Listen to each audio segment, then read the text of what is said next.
or Generation Y. I don't know what generation this is. Topic. Like, do you think I would say people born in the 40s? No, this is a no. It's been around, bro, but it's getting worse. It's getting way worse than you can far imagine. With the whole LGBT now in schools and all that, now it's starting to hit young black boys.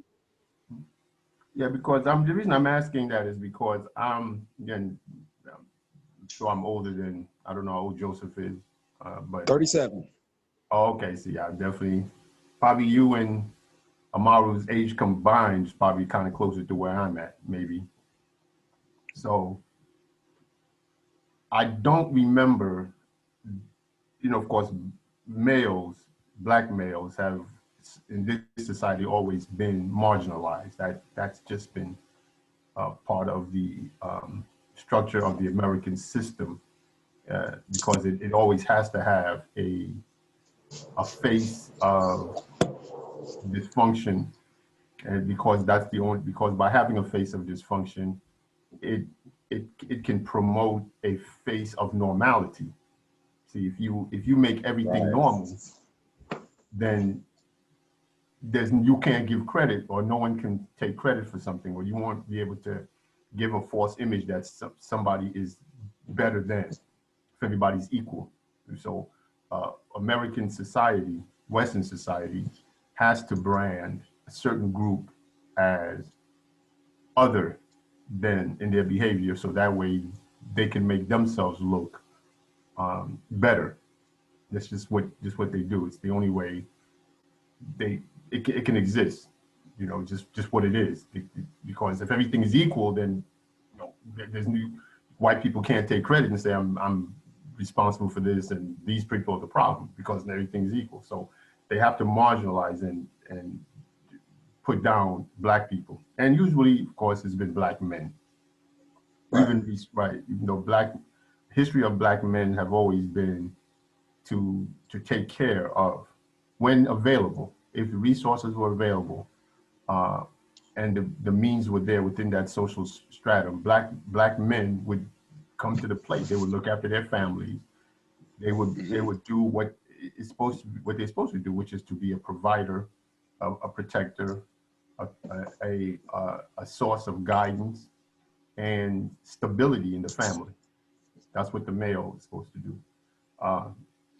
It's not the topic about the women, the mothers, but it's a balance. So toxic, when we say, in my opinion, when we're saying toxic black male masculinity, that would mean that there is a harmful, that's the way when I see something says toxic, because if I see the word toxic, if I go into a toxic environment, then I think that's an unhealthy environment. It's harmful to me. Correct. That's the only way you can look at this. There's nothing good about the word toxic.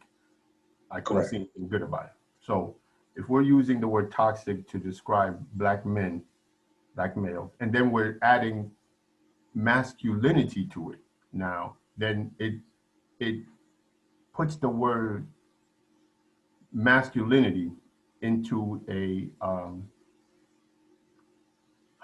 ambiguous framework. In other words, it's subject to the person's interpretation, another person's interpretation. Because if you just say toxic black male, that's fine. Okay, so you can say, well, this black male behavior is toxic.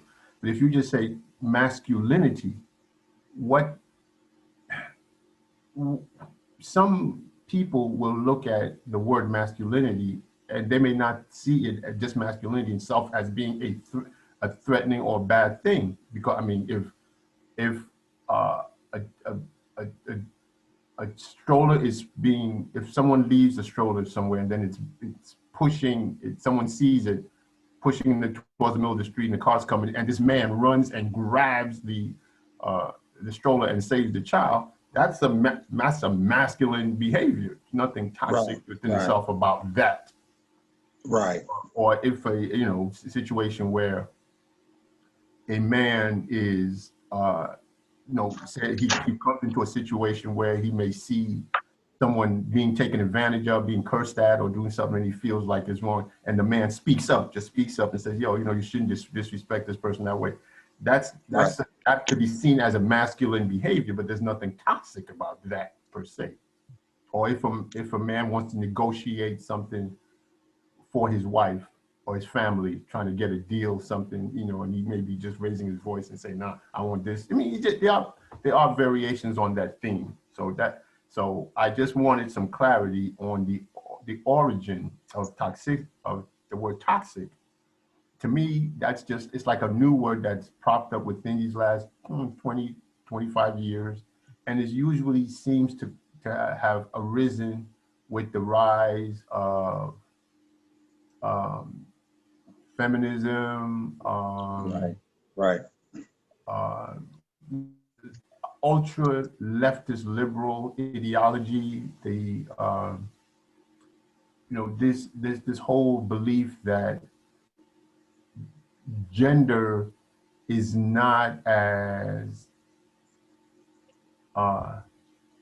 distinct as I guess the older heads, the traditional heads think, that gender is fluid. Man, woman, y'all can kind of do the same thing depending on what, so I just need some more clarity on where this comes from. And then overall, I'm also concerned about these types, the people who start these kinds of discussions. What is their motive? What by saying toxic black male masculinity, by saying that, of course, it's going to bring dialogue. That's a fact. That's right.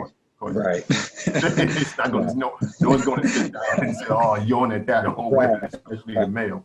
But the question is, when it's put out in the forefront, those that espoused it, those that put it out there, what are they trying to bring about? What type of social change?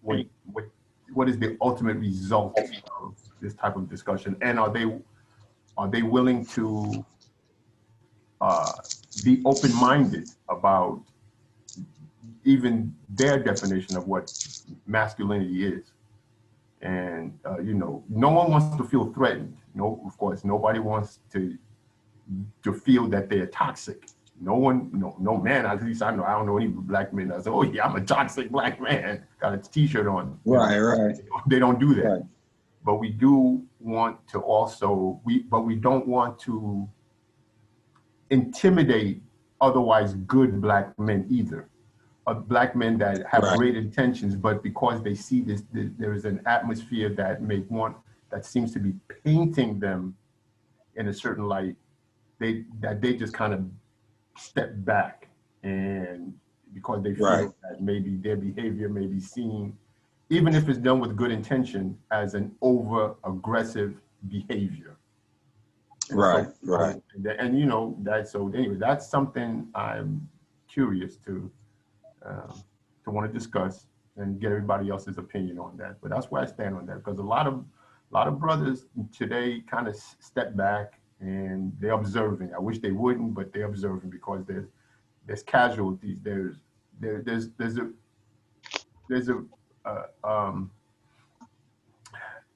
going to be a result of your actions, whether you get involved or not. So to do nothing is still going to cause some effect to happen. So you're better off doing something than to just sit back and say, well, it seems like the forces are against me, and so I'm just going to sit back and let them figure it out. Nah, because we have too much at stake as a people. We have our women, our image, and our children. It's the stability of our families is based on us standing up and showing courage. That's one of the traits of a male is to have courage. Maybe some people think that courage is, by today's standards, is toxic. I don't know, but that's been what's been keeping us around and surviving for centuries. So I definitely don't want to let that go. Courage is very important, and I love to see courageous black men that stand up. That is great. And I don't know anyone that would question that. Anyway, anybody else want to make any comment? I think what I would say is that toxicity itself, to me, just how we're talking about it and how I've heard it, is something that's recent, at least in my life. I haven't heard anything to this really until recently. Most of my life, it was cool to be a man. You know what I mean? And be and be manly. You know, that manly man who could, I don't know, carry the heaviest thing around and, you know, things like that. You know, none of that was frowned upon. You know, it was something that was appreciated. And I think that to what you were saying, when the lines started to kind of get blurred with our gender roles, I think that kind of took away that appreciation for having a man that was manly. You know what I mean? I know, again, just being an early 80s baby, I deal with this, you know, a lot, because my natural, you know, disposition is that, you know, and I find myself kind of, okay, I don't want to compromise myself in these spaces, you know, to make other people feel comfortable, because I am who I am. And I would ask them to, you know, afford me the same thing that, you know, they want me to give them, which is, you know, accept me for who I am. Right. So I think a big point, though, to what you made is the toxic part, which is that it actually hurts someone. Right. And I think that is, you know, my focus, you know, a lot when we talk about masculinity in itself, just where it's at in terms of harming, you know, either the individual, the person that they are with, or, you know, the community itself. So that's really where I am most of the time when we're talking about masculinity and toxicity, just harmful, because I think even when we use the word toxic, sometimes it gets lumped on things that to me are not necessarily toxic. So, you know, it has to be, I kind of use toxic interchangeably, but with the word hurtful. Is it actually hurting someone? And that, you know, that could be particular or it could be a broad stroke, but I think this is where, for me, common sense just kind of comes back into play. You know what I mean? You know what's hurtful. I think this kind of world of running to toxicity and things like that, just again, not taking accountability is how I see it.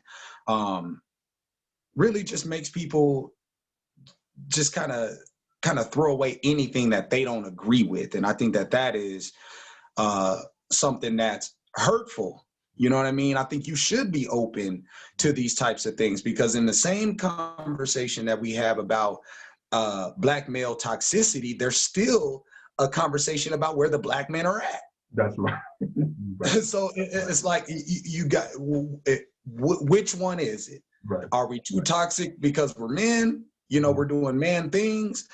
Does the community need men? We know the community needs men. We know the Black community needs men to stand up and to be men.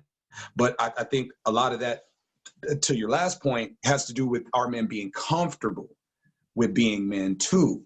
And yeah, there are sometimes I've kind of scaled down a little bit. So I was kind of that guy who was like, no, be a man, and I'm gonna drive it. You know what I mean? I'm gonna drive it, because I don't. In my eyes at that time, I didn't see any other way. You know what I mean? I thought that it was more important that you appreciated that this is who you are and this is just how we are as a collective. It's not a bad thing. Right. There's, of course, levels to it, but as far as just being a man and being masculine, that's totally fine. And however you choose to express that, as long as it's not hurtful, there you go, I'm good with it. You know what I mean? I feel like you're being genuine if you do that. So I think just when we're talking about toxic masculinity, you just kind of bring it all the way back. I just equate it to the word hurtful, and just what are we doing to harm ourselves when we're doing these things that are, you know, masculine, whatever that is. It's really hard for me to explain because I don't feel like anything that I do that would be perceived as masculine is toxic. But I've heard that before. You know what I mean? I've heard that, well, maybe it's how you come across and how you maybe explain things and things like that. But, you know, that can kind of be broken down into, are you paying attention to my tone or are you paying attention to my words? You know, because my words are great.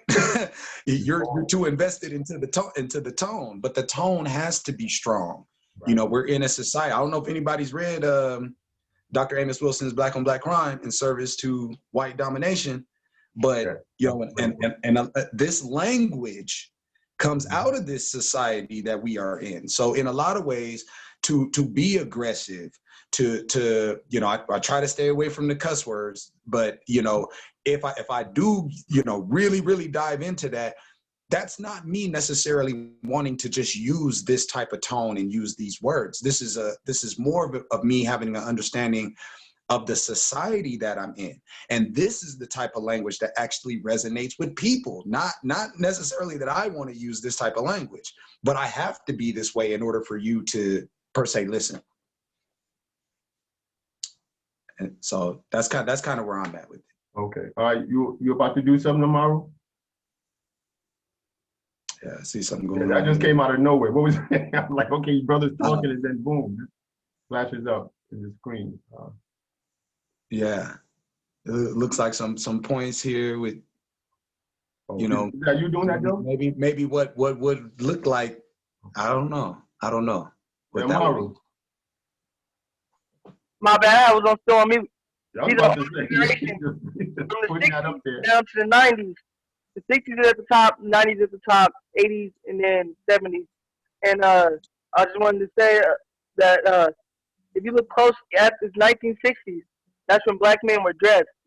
We knew how to dress. Throughout the years, they evolved this into the 70s. And that's when you start seeing them open their shirt up, wearing bell-bottom jeans, jerry curls, the whole nine. So they've been fashioned to look like women for the longest. Trying to take the man out of being a man and make the woman be the man. So you started fashioning, if they started to fashion a black man to be in a woman, he'll no longer want a woman. People want a man. Chronologically, like literally, if you look at them, they both stood and stand and like talk like women. They wore nice little bell-bottom jeans. They wore the high-top boots. They wore their shirts open so they could see their chest. Like, they've been dressing us to be women for centuries. And then you go into the 80s, you see him with bell-bottom jeans again. He has the shoes with no socks on. His bandana tied like a girl. Like, he's even posed like a woman. The 90s, too. We went, like, what the fuck is that? Like, this is the 90s. They've been dressing... The Kid and Play? That's the 90s? Yeah, Kid and Play. The bootleg Kid and Play. Okay. It's the bootleg Kid and Play. Okay, I couldn't. Yeah. And they're still doing it. So they've been dressing men to be like women for centuries. Black men has been dressed as women for the longest. From the fact that we went from suits to bell-bottom jeans to even clothes now. I wear the clothes now too, and I try not to, but I do it. Right. They've been dressing black men to be women for the longest. If you take a strong black man out of the household, you won't produce anything. And that's why I say it goes back to our single mothers. A mom, it's not the mom's fault, it's our fault. As men, it's our fault. It's not her fault. Her job is solely to deal with the girls. She can only go so far with our boys. It's not her job to make sure this boy became a man. It's her job to make sure he has the love and the attention, which is what black women do. That's all she can give a young black boy is love and attention. She can't give him the qualities of being a man, what to do, what not to do, how to do it. She can't teach him that. She can just teach him, son, this is why I love you. That's what she can give him. And she can go so far as to teach him certain shit. Just like we weren't given the role to teach a girl how to be a woman. We were given the assets to how to protect our girls. We weren't given the assets and how to really teach them the way we should be teaching them. So they've been doing this for centuries, and a lot of us have slept past it and woke up and eventually was like, wait a minute, time out, what's going on? What's going on? Why is our young boys? I remember at one point, a young black boy would never be trying to go to school in a dress. That was some white boy shit. Right. Now you starting to see more black boys hopping on the bus, hopping off the bus, wearing clothes to fit their sisters. Never seen it like Joseph said it, because we both in the same, close to the same. He's in my sister's age.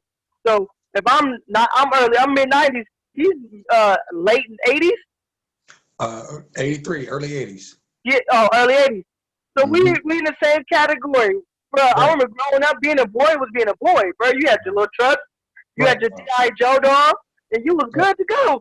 Now you got little boys. You got little boys talking about they want to be the next Cardi B and Nicki Minaj and all these other women. Wow. They want to look up to these women.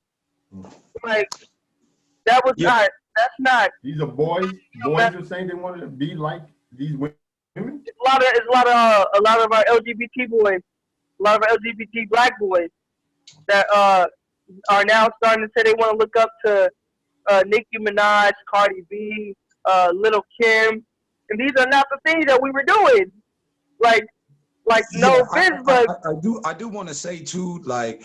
In terms of your picture and the timeline, I think it's important too that when you point out that it was, the 60s being the last of it, that time frame was kind of like the last time, or it was the end of us having like some real independence in terms of us as a community. We kind of really integrated at that time, and that integration caused us to maybe start popping up on TV in these ways, and we all know what images do to our self-esteem, things like that. So I think everything you're saying is totally right. I just want to add on to the timeline part that the 60s in particular was a crucial point in our history, because we did really drive to be involved with these people and integrated into this society, and really gave up our economic independence. You know what I mean? So man, you guys are on it.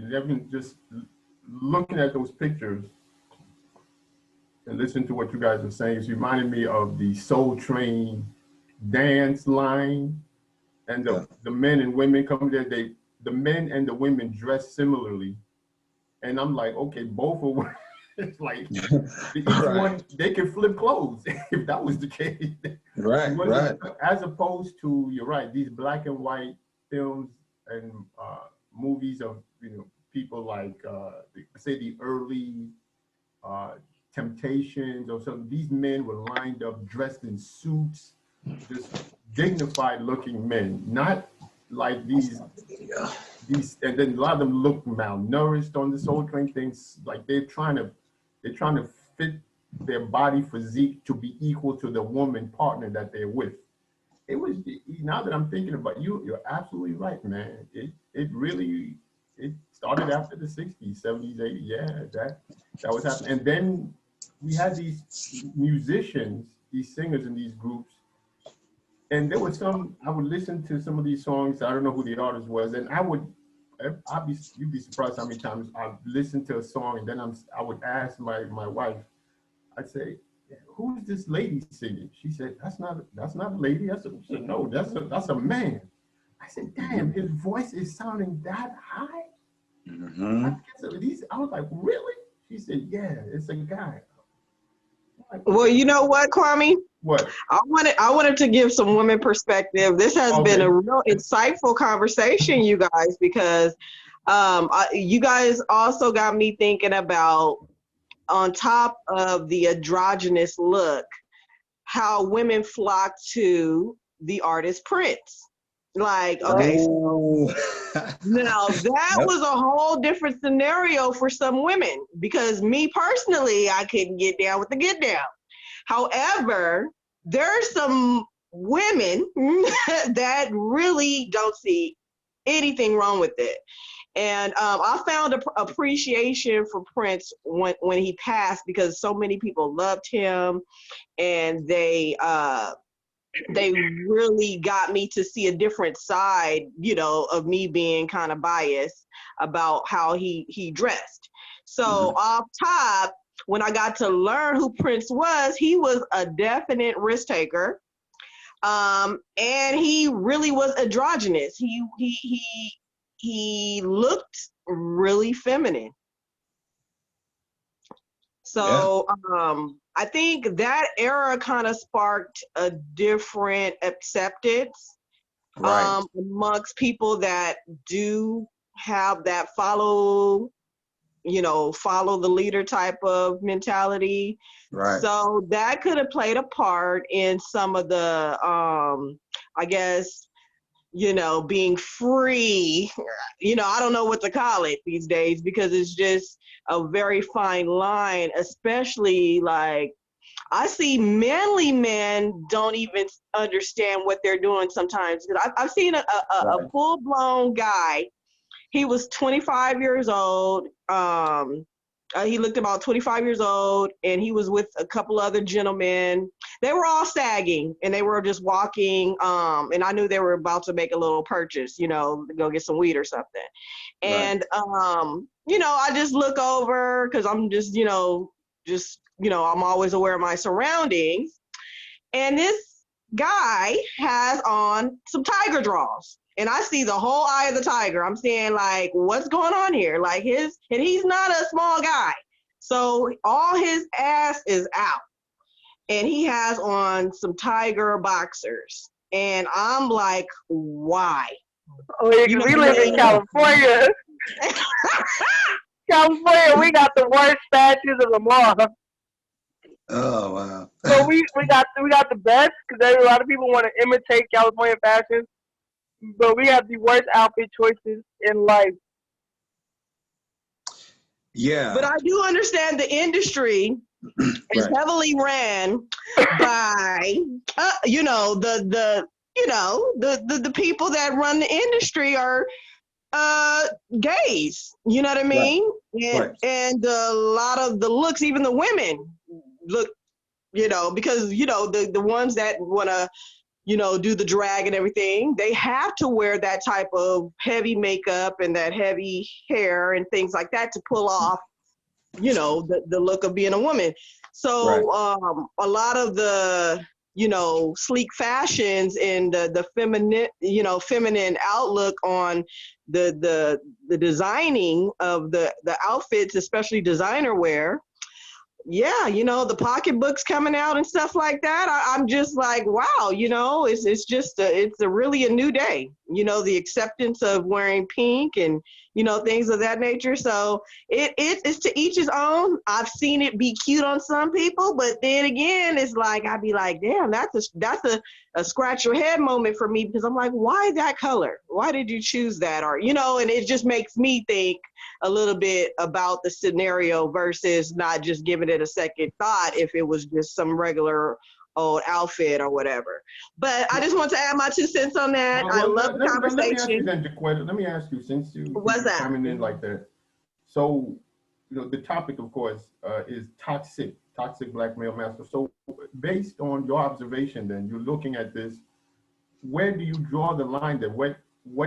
What evidence do you see? Because based on what you're saying right now, obviously there is a thrust now to effeminize or normalize femininity amongst the black male culture, especially the young ones. So this word now that is getting some limelight and some thrust in the media about toxic black male masculinity, where do you see that? Or do you think it's more of a political red herring? It really doesn't have any validity to it, the way media is, at least liberal media is. If I were to say if there's any pinpoint on that, I would say they will try to push that towards the police killings.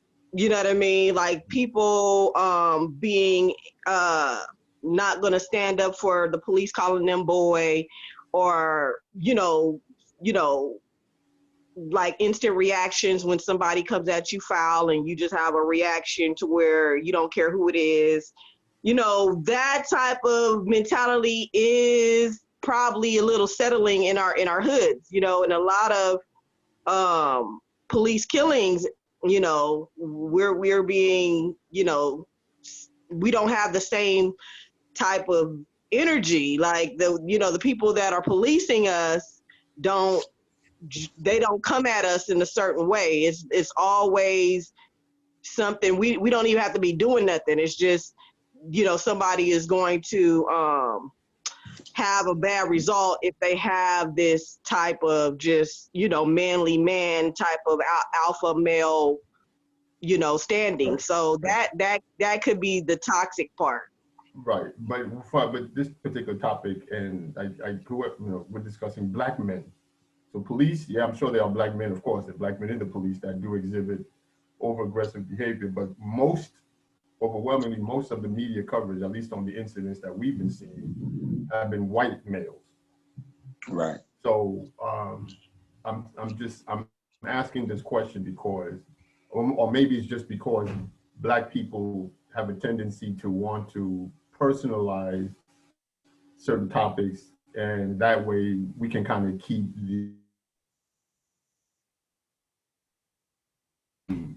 a social concern about this topic, toxic black male masculinity, just black male per se. You think black men pretty much, we're doing the best we can. At least I'm assuming when they say toxic black male masculinity, they're talking about the average heterosexual black man who has a definition of what he is supposed to do, his certain behaviors he's supposed to exhibit as a black male. So so when I'm asking that question is, what do you see a certain dysfunctional or an over aggressive behavior with heterosexual black males? Yeah, that's what I was talking. I was talking about the victim from the victim perspective when the police, you know, that confrontation. And then also just based off of the music that we choose to listen to and how we kind of celebrate the trauma and overtaking of our society. There is toxic behavior behind that, you know. However, you know, that's just one layer of many layers. However, the reason why I would find a way to side on the toxic side is because of what I do personally, and that's to try to find leaders and people that are going to be in control of our independence. So when it comes to the political aspect of trying to find healthy, sound-minded individuals that can take a leadership role, the choice is thin. You know, if it's for self, when it comes to self-preservation. So, you know, and that in itself, if we don't take care of self, that's toxic all the way around for everybody. Gotcha. So would you consider someone like Ice?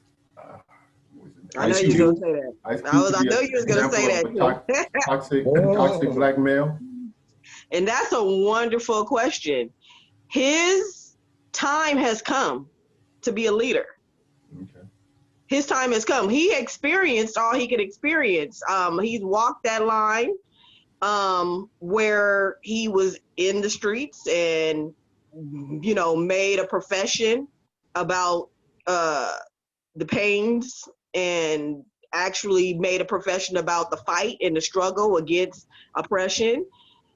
And I feel like at this point, a lot of people could take notice to that and find a position to say, hey, like, he's onto something. You know, we gotta, you know, become a little bit more political and not off the grid, because a lot of us, believe it or not, we don't understand that we do kind of low key live off the grid. We're not into what we need to be in tune with, you know, and that's just by design. We are hustlers by, you know, just circumstance, and we just understand that we got to get it out the mud, you know, in certain scenarios when it comes to our lifestyles and who we're raised by and who our, you know, our inheritance are.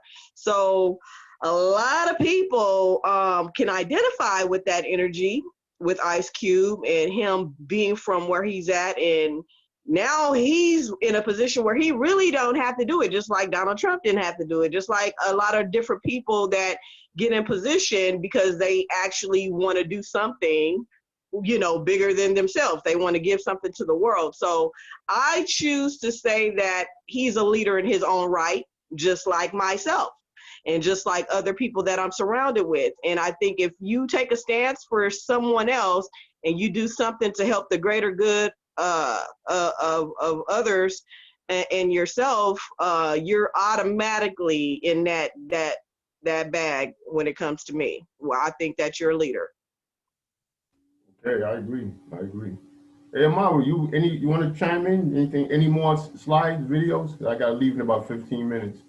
Wait, I was trying. Wait, what was y'all talking about? You know, I do want to say something. I do want to say something about celebrities, though. I think that. Oh, y'all talking about Prince? No, we were talking about Ice Cube and him being a leader, which I definitely agree with. I mean, he's definitely put in a lot of work and done a lot of different things. However, I have to say this.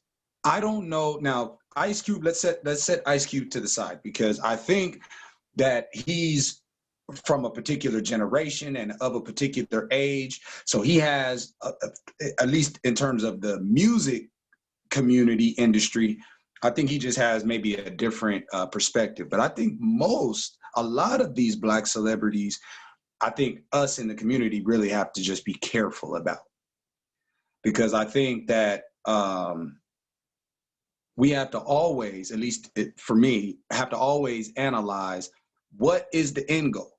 What are we actually doing all of this for?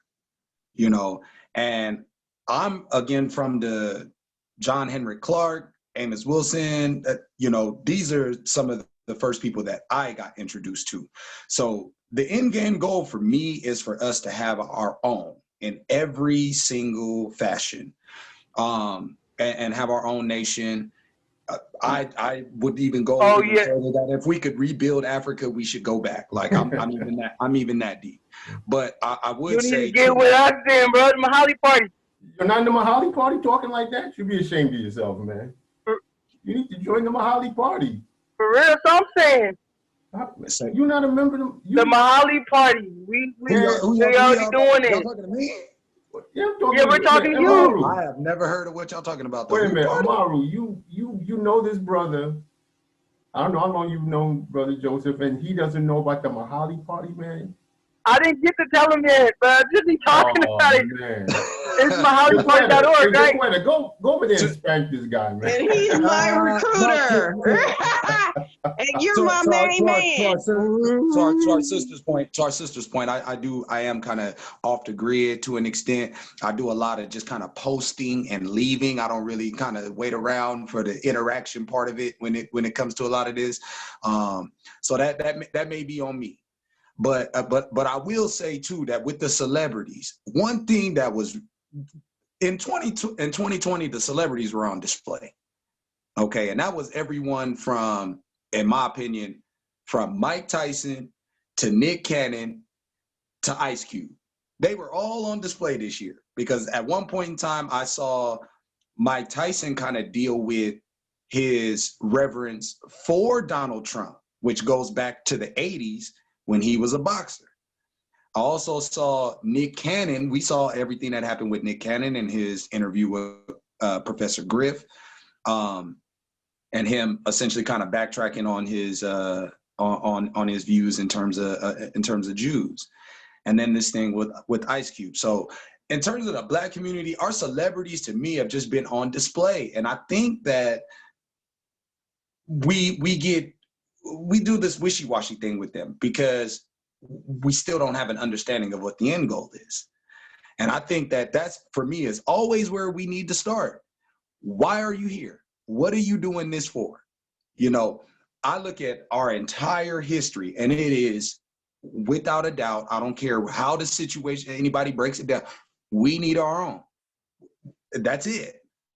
So I think with the celebrities, just to my point about us being careful, is our ability to just recognize that a lot of their success came from our enemies.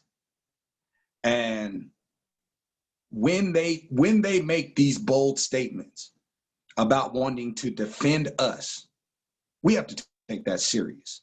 I mean, we have to take that serious, because a lot of the people who are campaigning for Ice Cube now, young adults, don't know that he used to, that I think it was his first solo album, he had Dr. Khalid Muhammad with him. I think he was even in a video. But later, Dr. Khaled talked about how when he reached out to Ice Cube to work with him, I guess later on some stuff or something like that, I'm still getting the details on that, Ice Cube was nowhere to be found.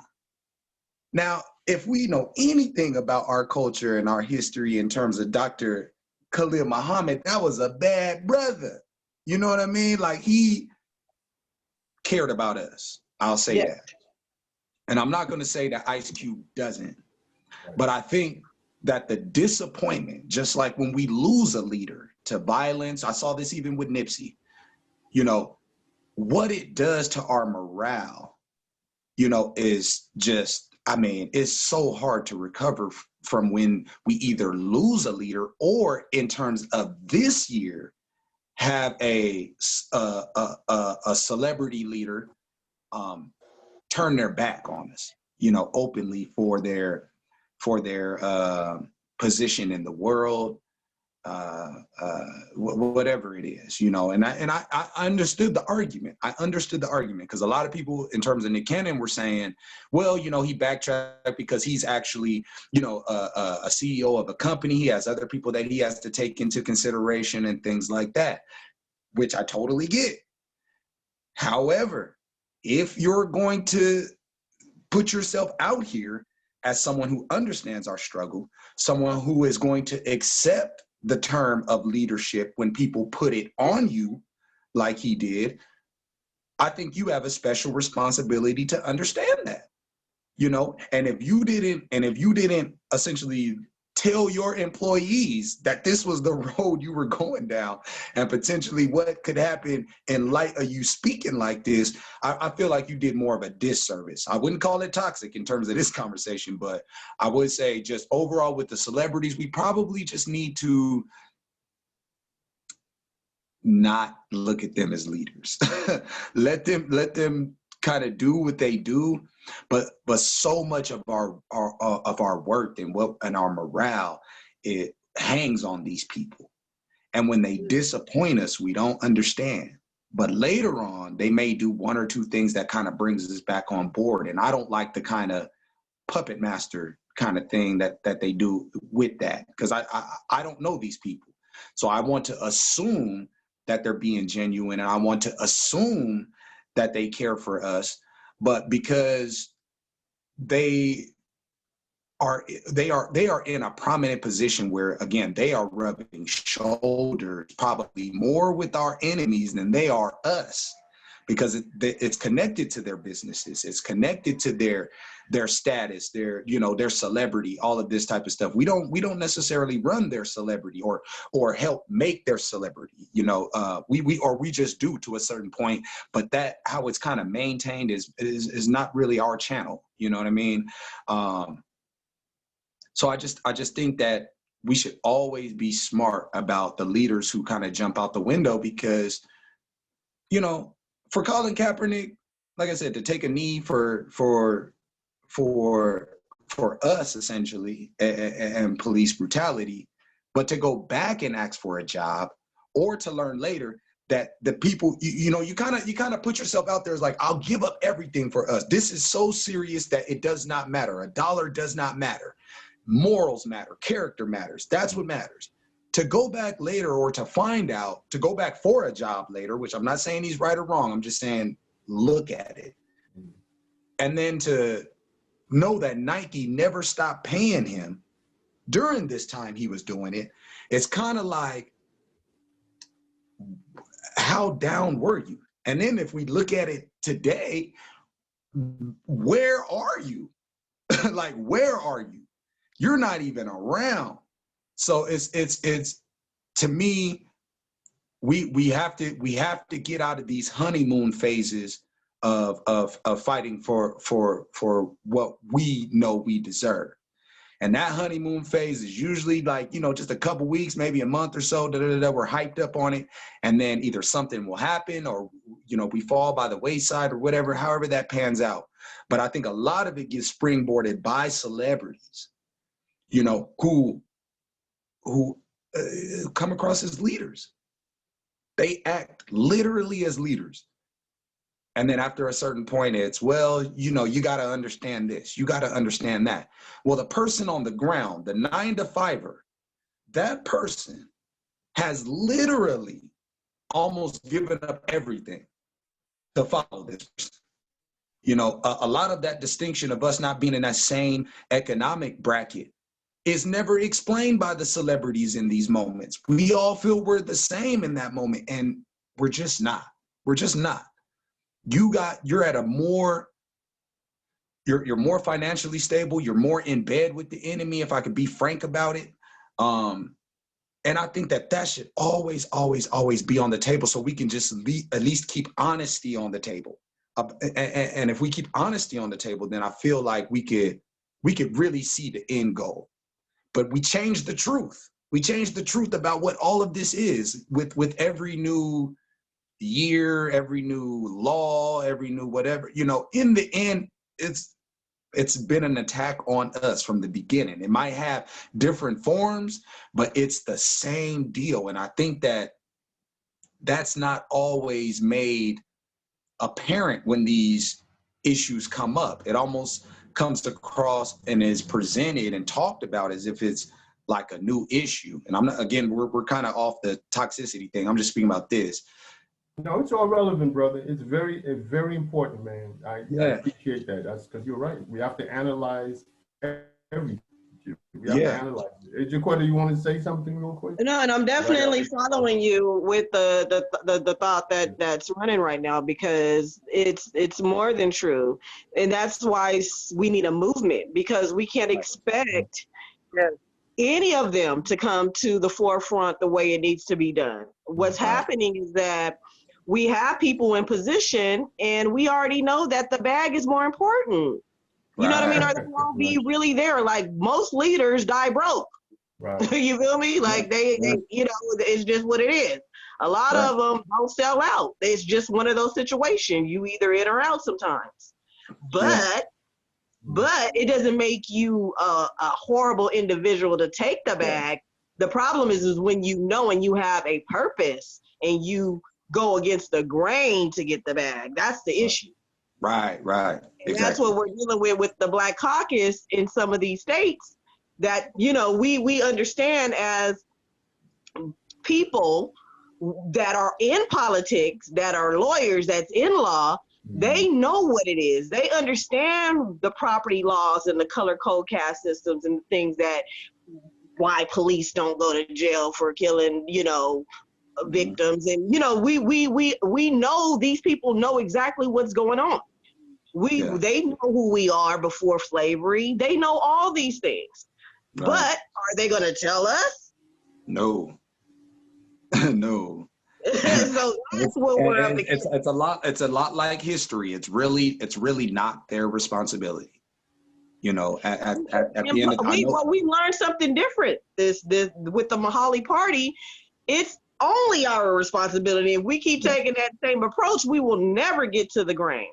Because what's happening is that us taking it like, oh, it's not, you know, it's not our responsibility. We're the only ones that can make this massive change, and it has to be done as a representation of the people. And the only way you can represent the people is being a politician. You have to be on a political national type of mind frame, and you have to stand up and say, this is who we are. We self-determined to be this.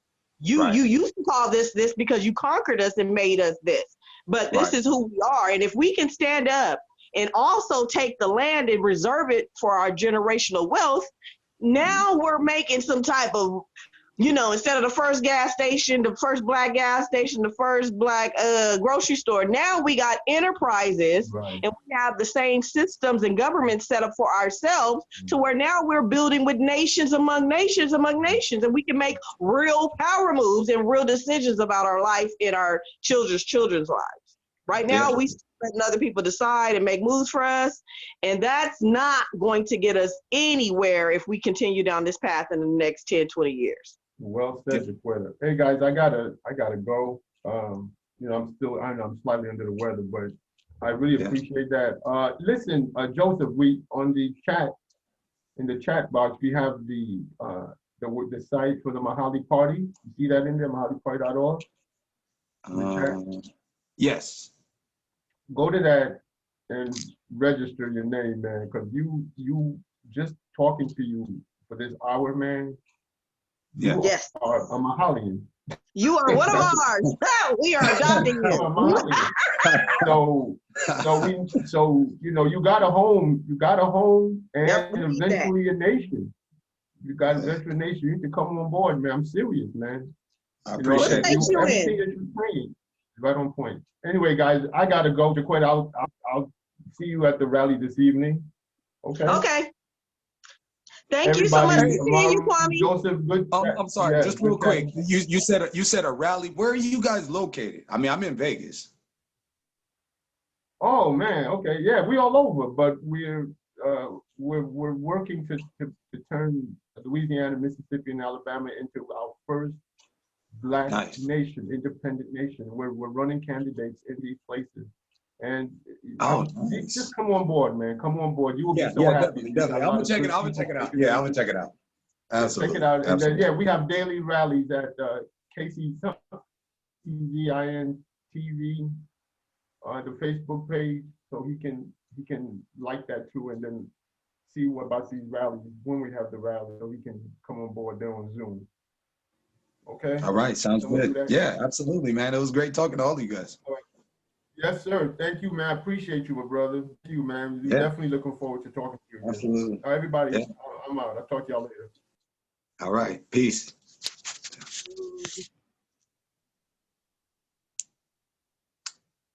All right. Hello. Yes. Okay. Yeah, well, you guys are so wonderful. I appreciate your time. You know, I had an enlightening outlook on the male perspective, and I think you should do a part 2 on this, so I can get a little bit more clarity, because I still am a little bit not over. Oh, it's not. He gave me the heads up that he was leaving early. He been telling me. Okay. Yeah, he was just leaving. But yeah. Okay, no problem. I'll do that picture up there because what you said, we need to have more determination.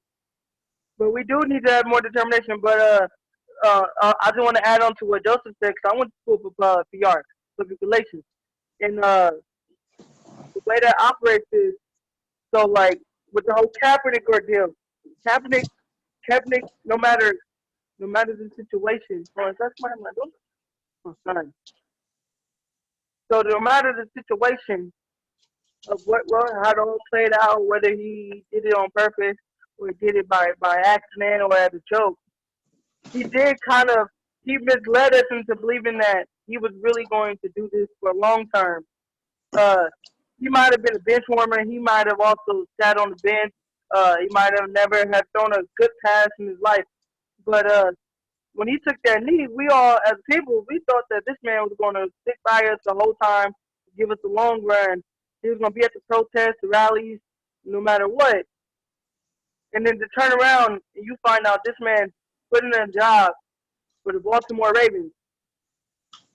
Yeah. Or Nick Cannon saying the original Jews are white, and then turn around, you're begging Viacom to keep your show on. Yeah. He could have moved Wild and out because he owns the naming rights and all that. He owns all that for a while now. He could have took it and put it on his website. Incredible.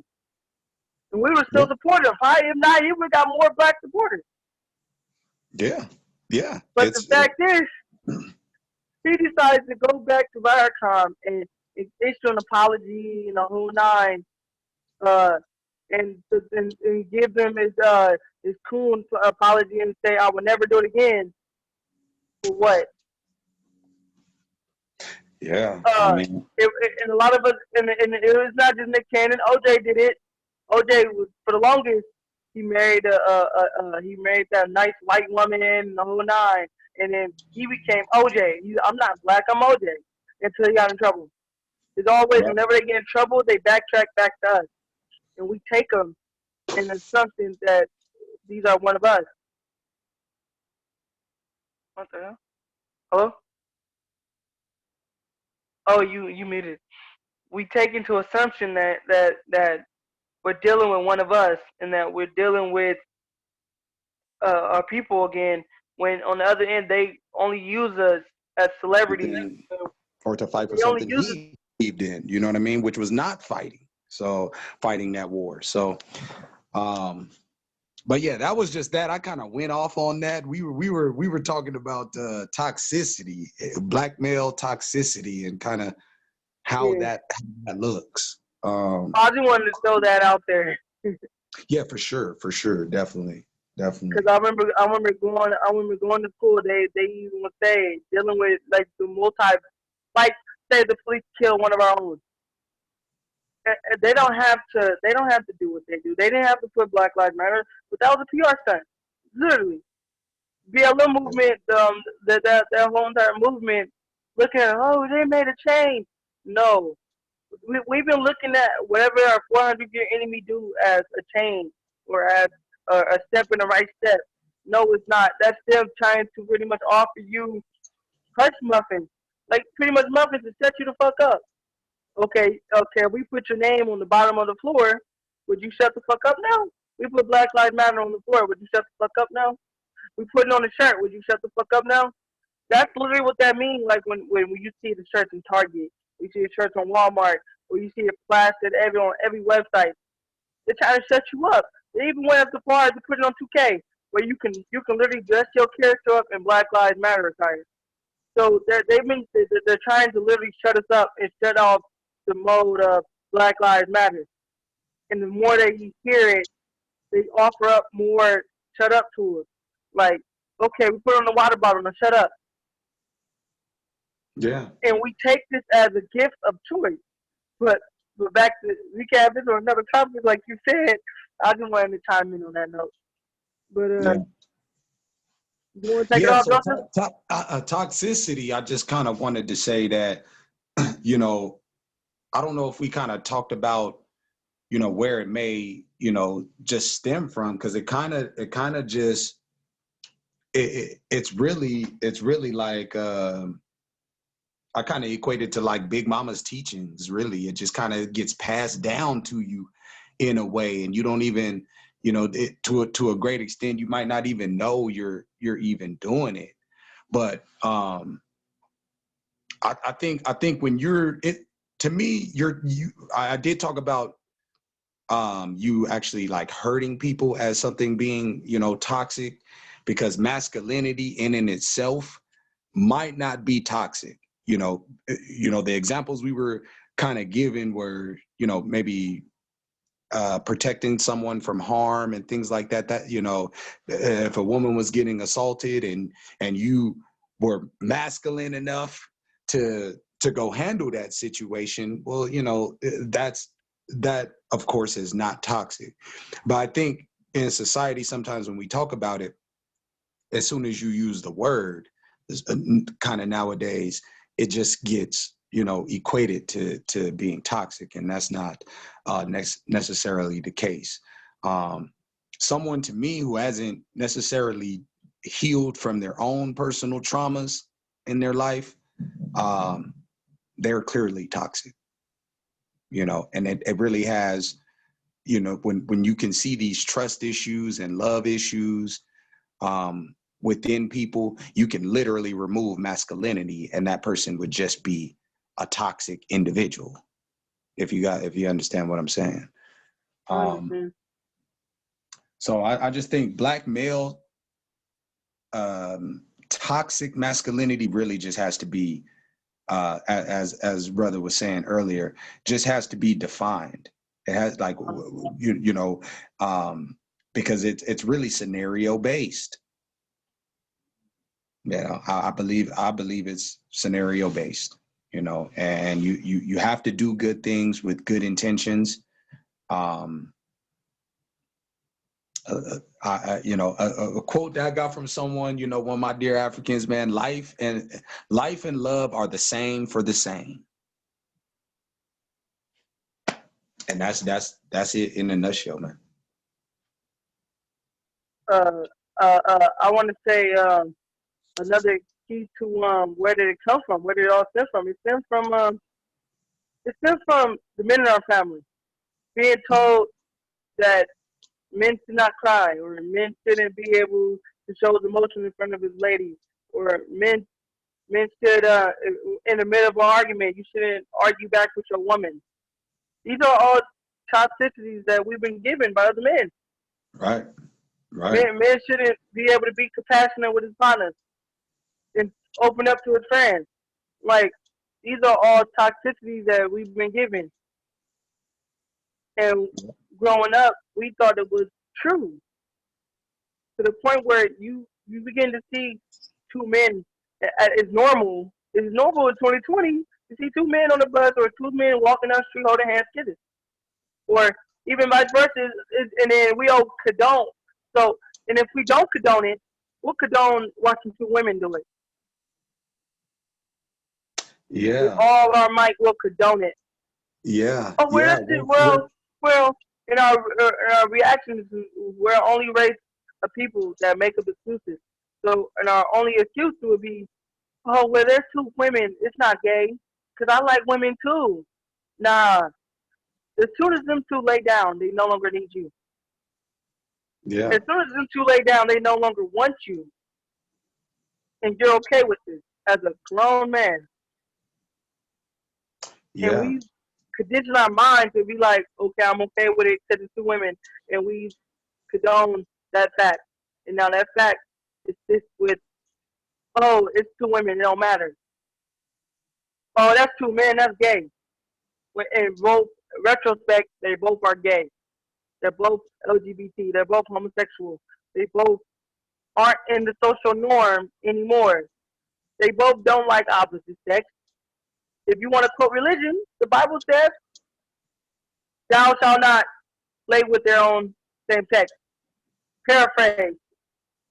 That's Right. what it says. Yeah. It never said nowhere to religious mind that you should lay with your own same sex. It said, live long, fruitful, and multiply. Yeah, Not definitely. lay with the same sex. That eliminates procreation. That's anti-life. Because you're literally giving up that one thing God gave you to make a family. Whether you don't believe in God, you believe in science, you don't believe in nothing, at the end of the day, it still says it. It still says, live long, fruitful, and multiply. And that's just anybody. Yeah, I totally agree. I think that this whole toxic masculinity thing, and the mind frame behind it. Again, I always again have to circle back to how, again, Dr. Amos Wilson, how he described this, and always making light of the fact that we have to analyze society first before we get into the individual. If you have a certain level of understanding, the individual is broken because of the society they've been put in.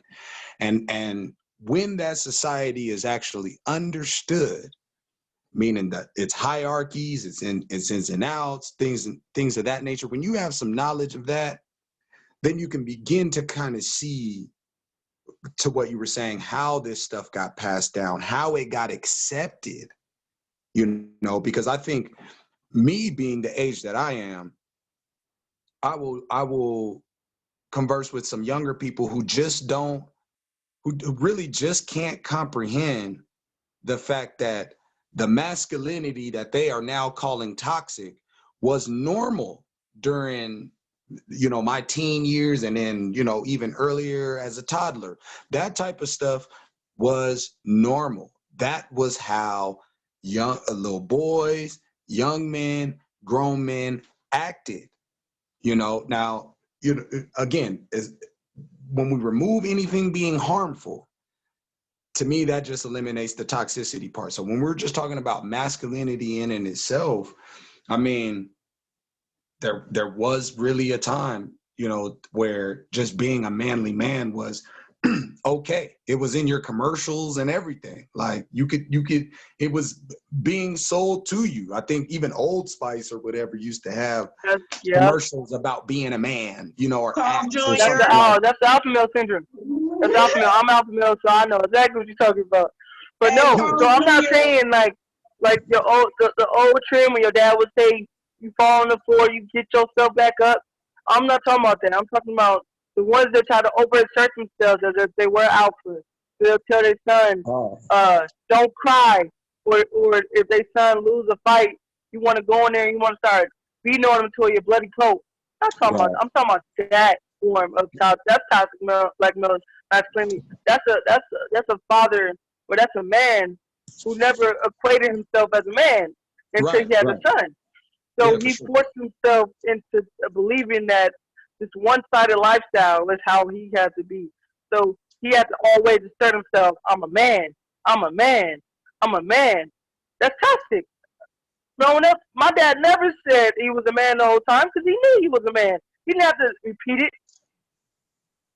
Yeah, yeah, that's that yeah, definitely toxic, definitely sound something that, you know, obviously that in that particular situation, the father of that situation didn't heal properly or really deal with those issues as they should. You know, I find that to be something that a lot of brothers are doing now too. You know, they are making excuses for their toxicity. You know, some of them that I've talked to, you know, have a full, I can't say full because they haven't, I guess, healed from it, but they have enough of an understanding of what's happened to them and what's wrong with them to an extent to fix it. And it's Yeah. really just a lack of not wanting to, because that victim mentality is a thing. You know, it's happened to all of us. So now it doesn't matter. It's a wash now, you know, and I tell people, nah, this is, you know, that's not the same. Because in terms of our people, I don't see any pictures of any other people standing, you know, with people being hung, burned. You know, if you take a look at some of these, especially like the Texas State Fair and things like that, if you look at some of those pictures from back in the day, I mean, these guys were, I mean, we know the story, you know, right under the tree, 20, 30 of them. One of us hung, burned, you know, so that whole making excuses for your toxicity because it kind of happened to all of us kind of thing is whack. But, you know, to your point, that's we have to understand our levels. You know, we gotta want to heal. We've been conditioned to think that the negative is a positive. You know, I saw a video earlier today where Chuck D said, I've been in the street, I'm not from the street, which is to me very, very powerful, you know, because I see that I'm in the hip hop community, you know, if you don't know. So I see a lot of this, and a lot of the records do sound the same. They are very, very toxic, you know, and it's really, to me, an excuse to continue the toxicity, because a lot of these guys know that you can't make music consistently and safely, mind you, where every song you're talking about killing somebody. You cannot do that. And you absolutely cannot walk around as an artist acting like your words don't mean anything. That's toxic too. Because what you do say and what you do does mean something. And if you're in a position of influence, like an artist, like a politician, like, you have to understand that. T.I. used to try to do that all the time. I'm just an artist. It doesn't matter. No, it does matter. It has always mattered. It is the same. The reason why it matters is the same reason why music makes you dance. It matters. You know, what you say matters. What you throw into your brain matters. What comes out of your brain matters. You know, so, you know, in terms of toxicity, you know, I really just equate it to, we have to check our levels. We have to understand where we're falling short in the character realm, because this is really about character, man. I mean, you know, we know, man, I know a lot of people are asleep, but I just refuse to think that we've lost common sense. I think people know, you know, I just think that the world has allowed for us to just, you know, kind of brush over it. But you know, right is right and wrong is wrong still. It's just we live in a more open world where we don't have to deal with that right and that wrong, you know, and you can literally take truth and monopolize it. And there's no monopoly to truth at all. It either is or it is not. You are either telling it or you are not telling it. And that is, it's a tough deal. It's a tough deal in our community. But at the end of the day, we have to analyze what our community looks like. You know, this toxic male behavior has interrupted our relationships with our women and vice versa, our children and vice versa. You know, our entire nation, you know, has been affected by this toxic mentality, you know, in so many different brackets, but especially in dealing with each other in terms of love and trust and honesty. You know, it's too many masks when we get to that point. You know, business level, there's so many masks. You know, just friendships, there's so many masks. But when we talk about like real intimate friendships, intimate relationships, real things that you want to make with real people, you know, I just feel like that toxicity, you know, kind of gets heightened sometimes, because people just want to be perfect. Why are you trying to be perfect in that sense? You know what I mean? They don't even know that type of throwing that out there will even throw people off. But our toxic behaviors, again, I just feel like we just always got to check our levels. Just check our levels. You know, think before you speak, and just understand that your actions and your words, they count. They count.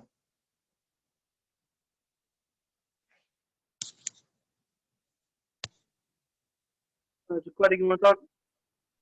Well, yeah, you guys are on point. I'm just soaking it all up. You know what I mean? Like, you know, of course, you know, this is one of those topics where you guys are pretty much all, you know, the ones that can really speak for what's happening.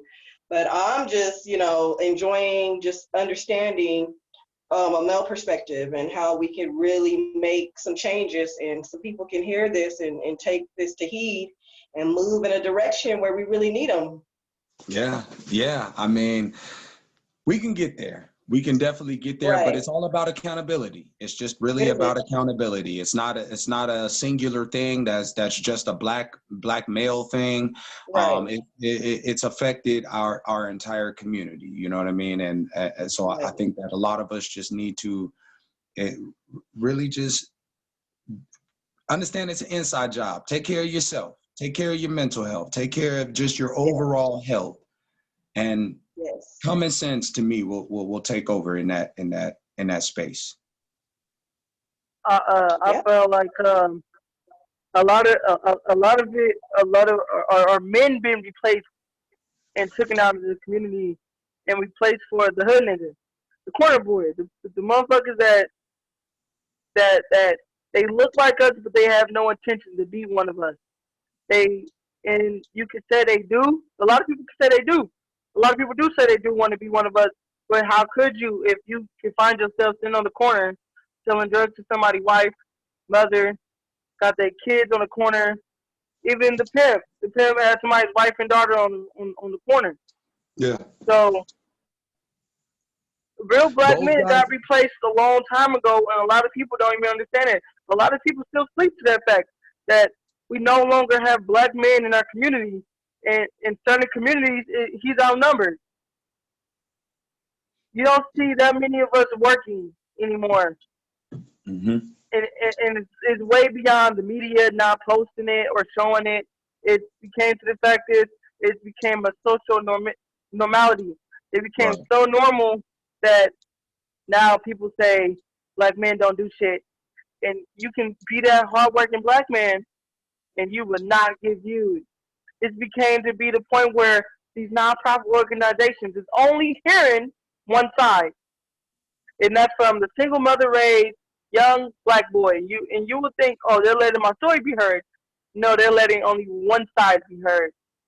They don't speak about the black boy who was raised by a 2-parent household, and he literally had to go without and miss a couple of items because of the fact is his mom and dad just didn't have it those days.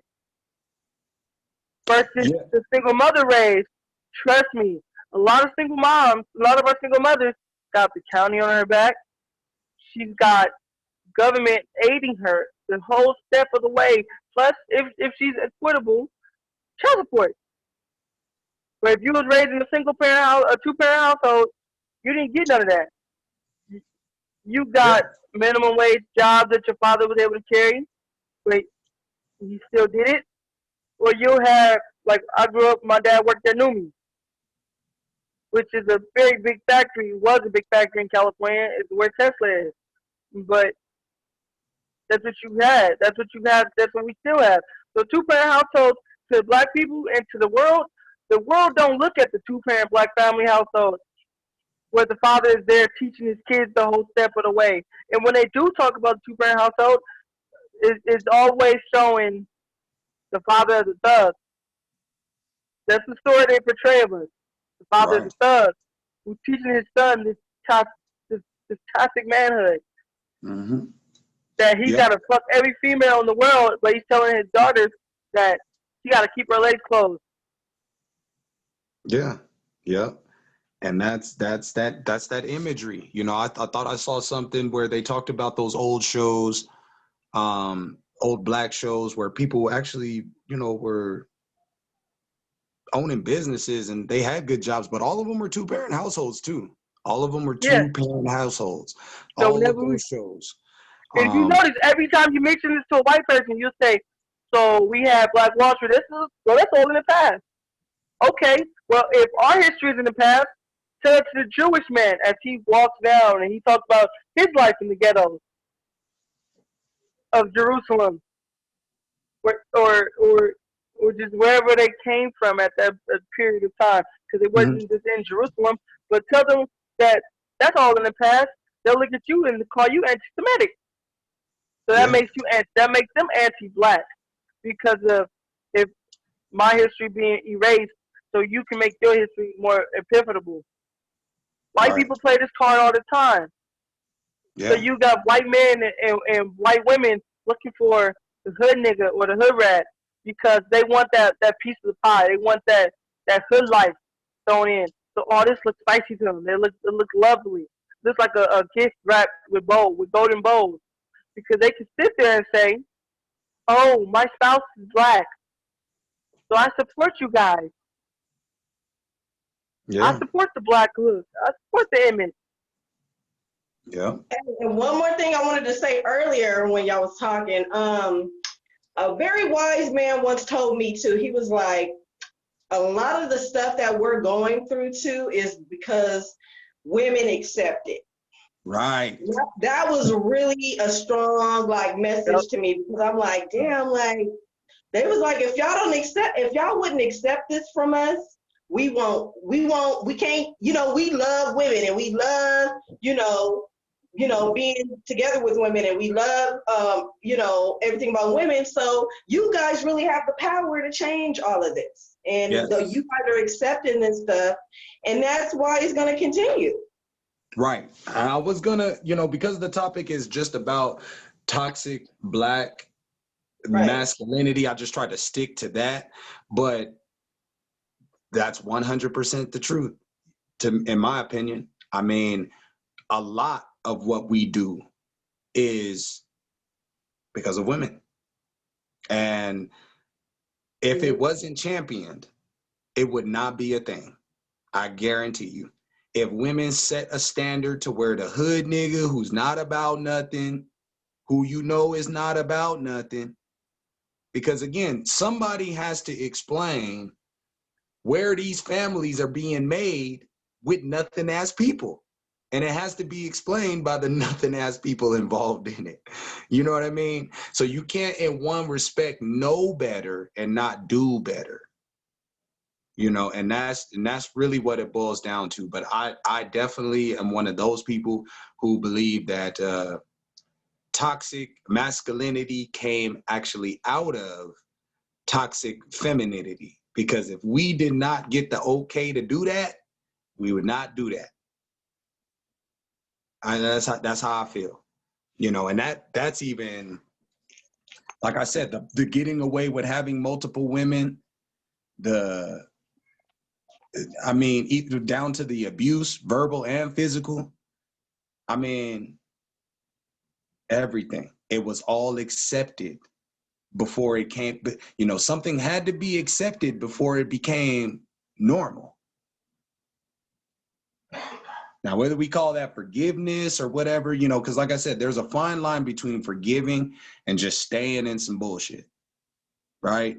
And I really do believe that if women did not champion a lot of this ignorant activity, a lot of it would go away, because if brothers wanted a woman, they would just have to be different. They would just have to be different. And that standard has to be set, because like what Francis said, Francis Welsing, you know, women couldn't really force that on us, you know, like that. You know what I mean? We kind of have to accept it. So, and that's to say that, you know, once something is kind of put out there, then it's like, okay, are we okay to do that? That kind of goes back to the nurture thing. We come out of you, you know, we you know, our first kind of thing about life is coming from the woman. So even just naturally within us, a lot of people just can't even explain it. We just have a thing to want to vibe with our women. But when our women are totally just for people who treat them like shit, these shitty situations, they put themselves in shitty situations, they do people dirty, you know, all of that, I think, you know, at the top starts with our women. That does not, again, excuse our accountability to change as men, but if women didn't make that a cool thing, we wouldn't do that. We wouldn't do that. Right. We wouldn't do that. Yeah, so that was one of the key points that I wanted to bring in.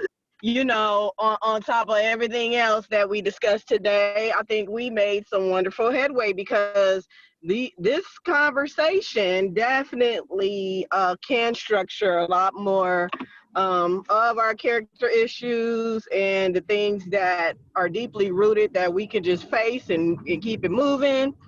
So, yeah, that was one thing that I felt that should be brought up from a woman's perspective as well. Yeah, I think we should definitely have a part 2 with, you know, maybe more women, and just kind of go back and forth about that. Yeah, you know. that was my plan. My plan was to be. I am gonna bring it up as a part 2, and I'm gonna get the Black Women's Matter group.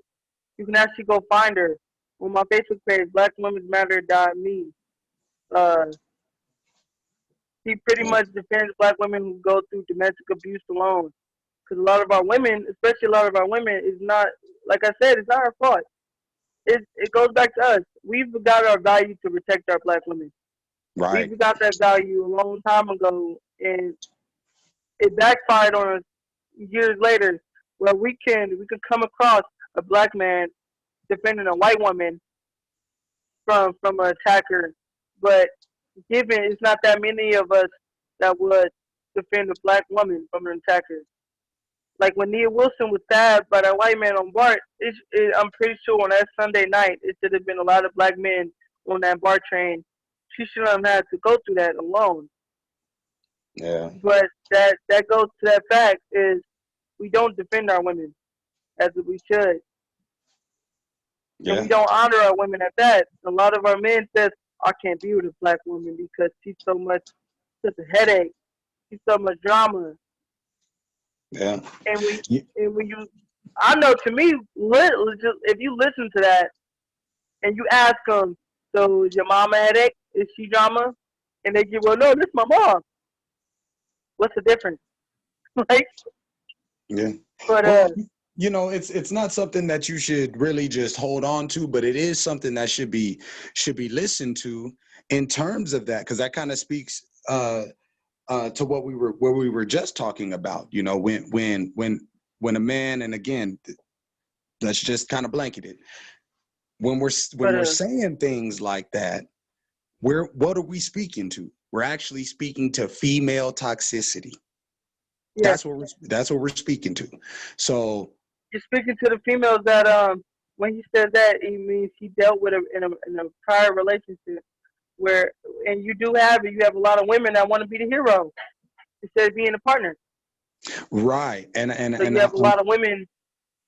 Go You ahead. have a lot of women who who pretty much wants to run things instead of balancing out and compromising. She wants to be the leader. Right, Like, and I think that kind of goes into, and it's kind of a rabbit hole, but we can, that's where we can kind of talk about our wanting to defend them, because I think everything should circle back down to character. And I also believe that black men should not go out of their way to protect clearly toxic black women. We don't have to, black men should not feel obligated to protect ignorance in any form. And I think that is something too, at least from a male perspective, that should definitely be brought to the table. Now, I'm not saying to what you're saying, because I completely understand what you're saying. There are a lot of brothers who oh no, I agree with you too. good women. We shouldn't. All of them, nah, we shouldn't. We shouldn't Yeah, protect we the definitely toxic should ones. not. But we should definitely be comfortable as men and women, community, nation, to be able to say, hey, we don't, you may look like me, all this type of stuff. We're your family. But at the end of the day, we are about character. We are about love. We do not protect and put our life on the line for you to continue your toxicity, that type of ignorance, because we have to account for all of that. That's the thing with us. I feel like some of these other people can be dealt as individuals. With us, 10 people somewhere else that I don't even know could do something, but I have to deal with that. We can, the hood nigga thing and all of this type of stuff, I carry myself a certain kind of way. So sometimes, people may think, no, I don't even come from that background. I come from a 2-parent background. I've never gangbanged in my life, nothing. But I'm on the West Coast. It's prevalent in society. So we have to really, really just be careful about, when we're talking about toxicity, and especially black men protecting black women, the fact that black men should not feel obligated to just protect black women just because they're black women. We have to protect the right black woman, ones of high character, class, standard, ones who believe in family, whether they're single moms, no mom, whatever. because everybody has a story, people grow. But it's about the right people, you know, and I think all of this, when we're talking about our fight, has to do with the right people having the right positions. Our leaders should be the right people. You know, if they are a celebrity, it should be the right person, not just anybody willing to speak, you know, or, you know, because a lot of people, I think for Black people, just because you're Black, you feel like you have a right to just, you know, and I believe you should say what you want to say, but it shouldn't always have merit. It shouldn't always have weight. And I think that sometimes we just put eggs in baskets that really should not be there. You know, if you're toxic and you're out here and you don't care about Black men, you know, you're a Black woman who doesn't care for Black men, you don't care for the Black family, you don't care for the community or the nation, I feel no obligation whatsoever to protect you. You know, now I'm a human being, you know. If I see something going on around you or whatever, hey, you know, maybe I'll shut something down, you know, but I mean, like that protection. Why are we protecting that? I protect you because of the type of individual you are, not just because you're Black. Not just because you're Black, you could be the enemy. Yeah. If you champion everything that goes against the nation, why would I protect you? In that case, to a great degree, it's deeper than just being Black. What kind of Black are you? You know what I mean? What kind of African? Because I don't even use the, you know, Black is interchangeable with African, y'all, for me. You know what I mean? So it's concrete. But, you know, what type of individual are you? You know, because we cannot just be protecting whoever, whenever, you know. It's just like the king, the queen, the god, the goddess thing. Everybody's got the label, da da da da. Man, listen, if you don't have the character, you cannot have the label. Simple. You know, so we champion toxicity a lot, you know, and again, just being someone who's in the music industry, I see it a lot, you know, and it's like, it's known, you know, artists know for a fact that the industry is built on the ignorance. So they avoid the positive, uplifting songs because they want to make it. They want to make money, but they're just champion the toxicity. Keep it going. And now, you know, we're in an industry now where, again, I just saw a young artist. I ain't even gonna put his name on here.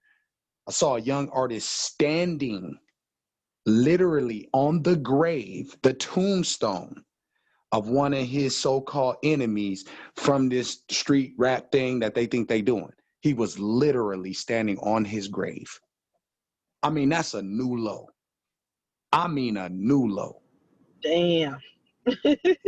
Oh my God. Yes, it is a new low. Yeah, you know, they're gonna keep inventing new ways to be fucked up to one another. You know, Yeah. like there's no conscience in some of this stuff that's happening, especially when you don't have that God power about yourself, where you don't have that self-esteem and you don't know who you are. You kind of just reckless out here, you know. So yeah.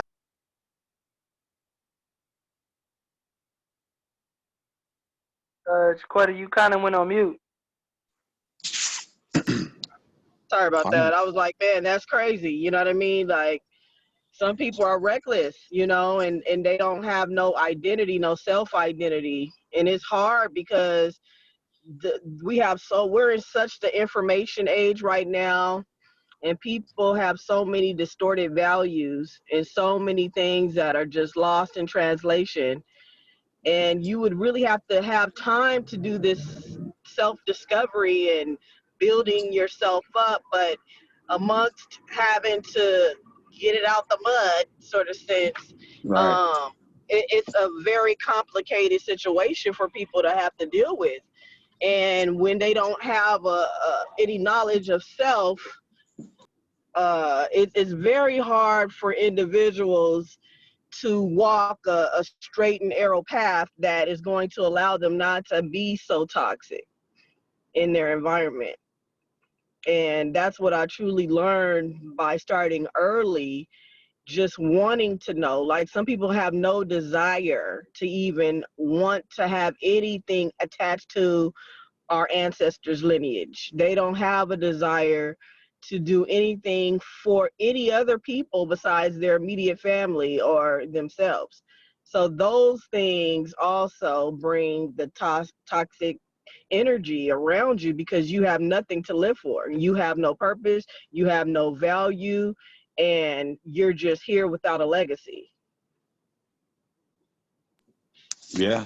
Yeah. Energy is transferable. I don't even waste my time on those people. You know, I get, you know, you get a few little moments to see if we can vibe on that level. But I think some of us healers, teachers, scholars, warriors, all of this, I think a lot of us really just should not waste our time on people who don't who don't choose to be on board, because that's energy, you know, again, you're kind of giving away. So, you know, I think, you know, maybe do your best work and give your 2 cents in that aspect. But if they're not on board, you should not go down that road too deep, because, you know, energy is transferable.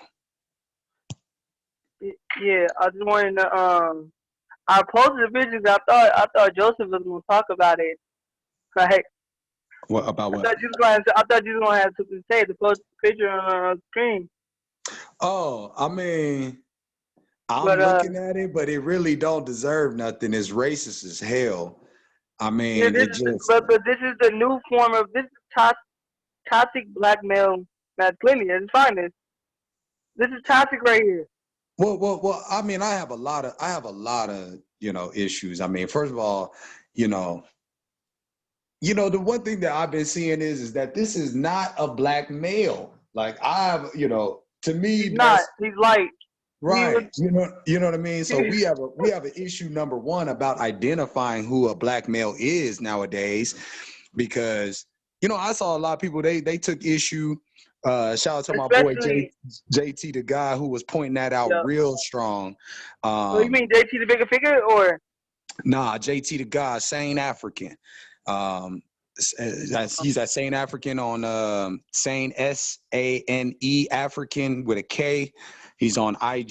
He's got a .com, this and that. But yes, he was making some real good points on us identifying who is actually black, because we see a lot of this.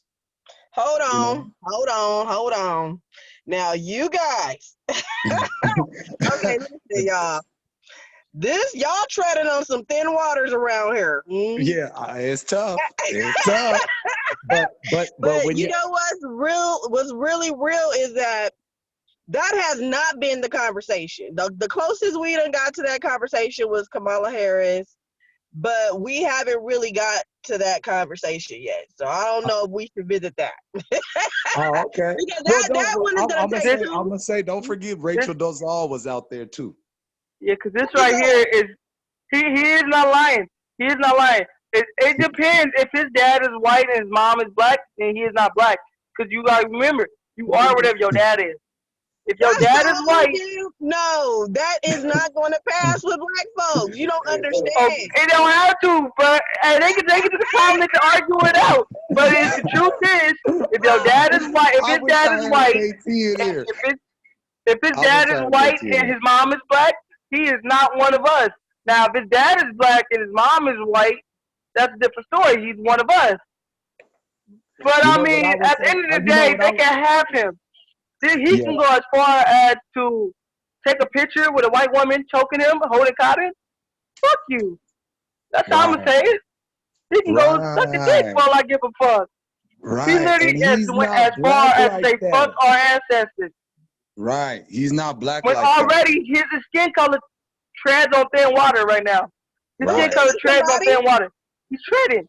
He's literally like treading on thin water, and he's deciding to say, fuck the black ancestors.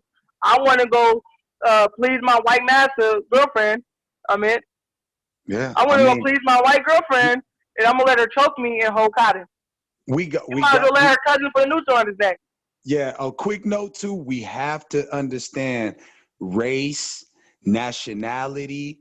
We have to understand, you know, the differences. We have to understand what it means to have one black parent as opposed to two, because there is a difference. But that's down the road. That's down the road. Now, mind you, I give more credit because I feel like Yeah. that. You know, and listen, that one's gonna be that's gonna be one of the heaviest ones for people to deal with.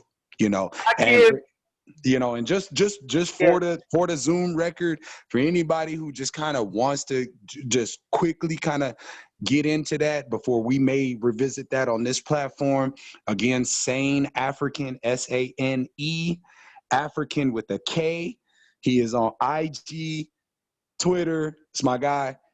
Trust me, he'll put you up on this. But it's really about understanding those distinctions in terms of who your parents are. But that doesn't speak to the toxicity and things that we're kind of talking about. This picture here, just to kind of bring it back to this picture again.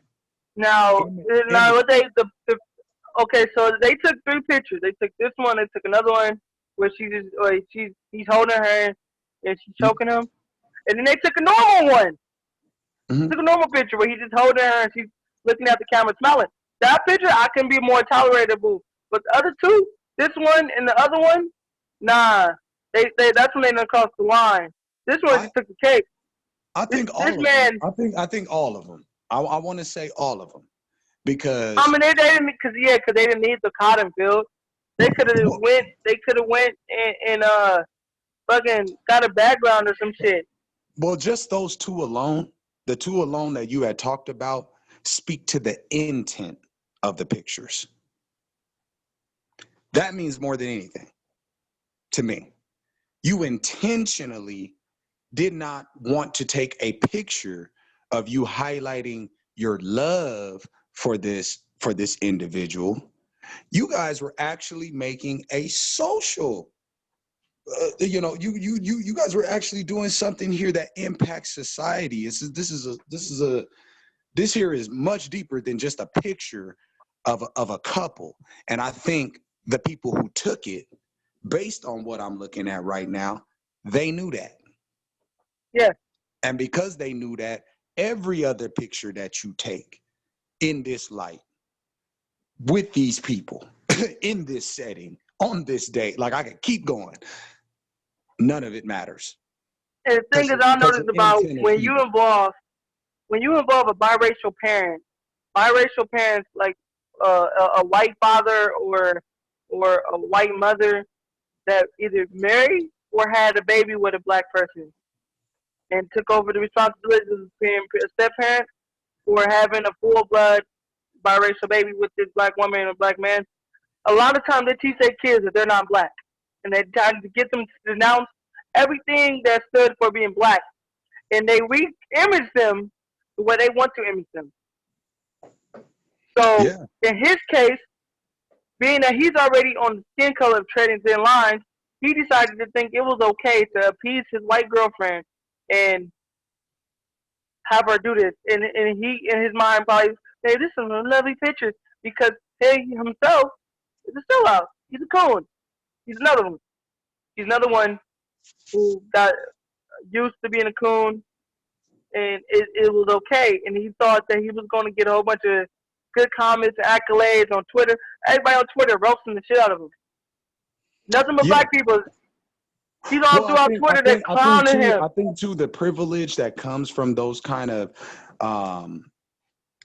mixed backgrounds is not highlighted either, because it's not totally the truth to just classify a mixed race or a mulatto as just black. That's not logical. You know, that would just be like me taking a let's use candy, the Starburst. That's just like me taking a red Starburst with a yellow Starburst, mashing them together, giving it to you, and saying that's a red Starburst. When clearly, That is a It's mixed. red and yellow Starburst. But if I gave you 2 cherry Starbursts, mashed them together and gave it to you, that there's a difference. That's the same way this ancestral, the DNA, our race, our nationality, that's how this all works. Whoever's contributed to it, it matters. And you cannot just wipe out one side and act like it doesn't exist when clearly you wear it. You wear it. I can see it on you. So you can't just have I don't care if your mother is black or white. If the other is the opposite, then it's not the same. It's not the same. But people have an issue with me saying that that particular person is just mixed race or just mulatto. They want to be called black. And I'm telling them that they're not the same. That's not the same. I'm black. I'm African. I have 2 black parents. I'm black. You're mulatto. You're mixed. I didn't say anything was wrong with it. I'm just saying that's the truth. Now it may be hurtful, it may be mean, whatever. It's the truth. And I am over here dying, okay? You got me over here screaming because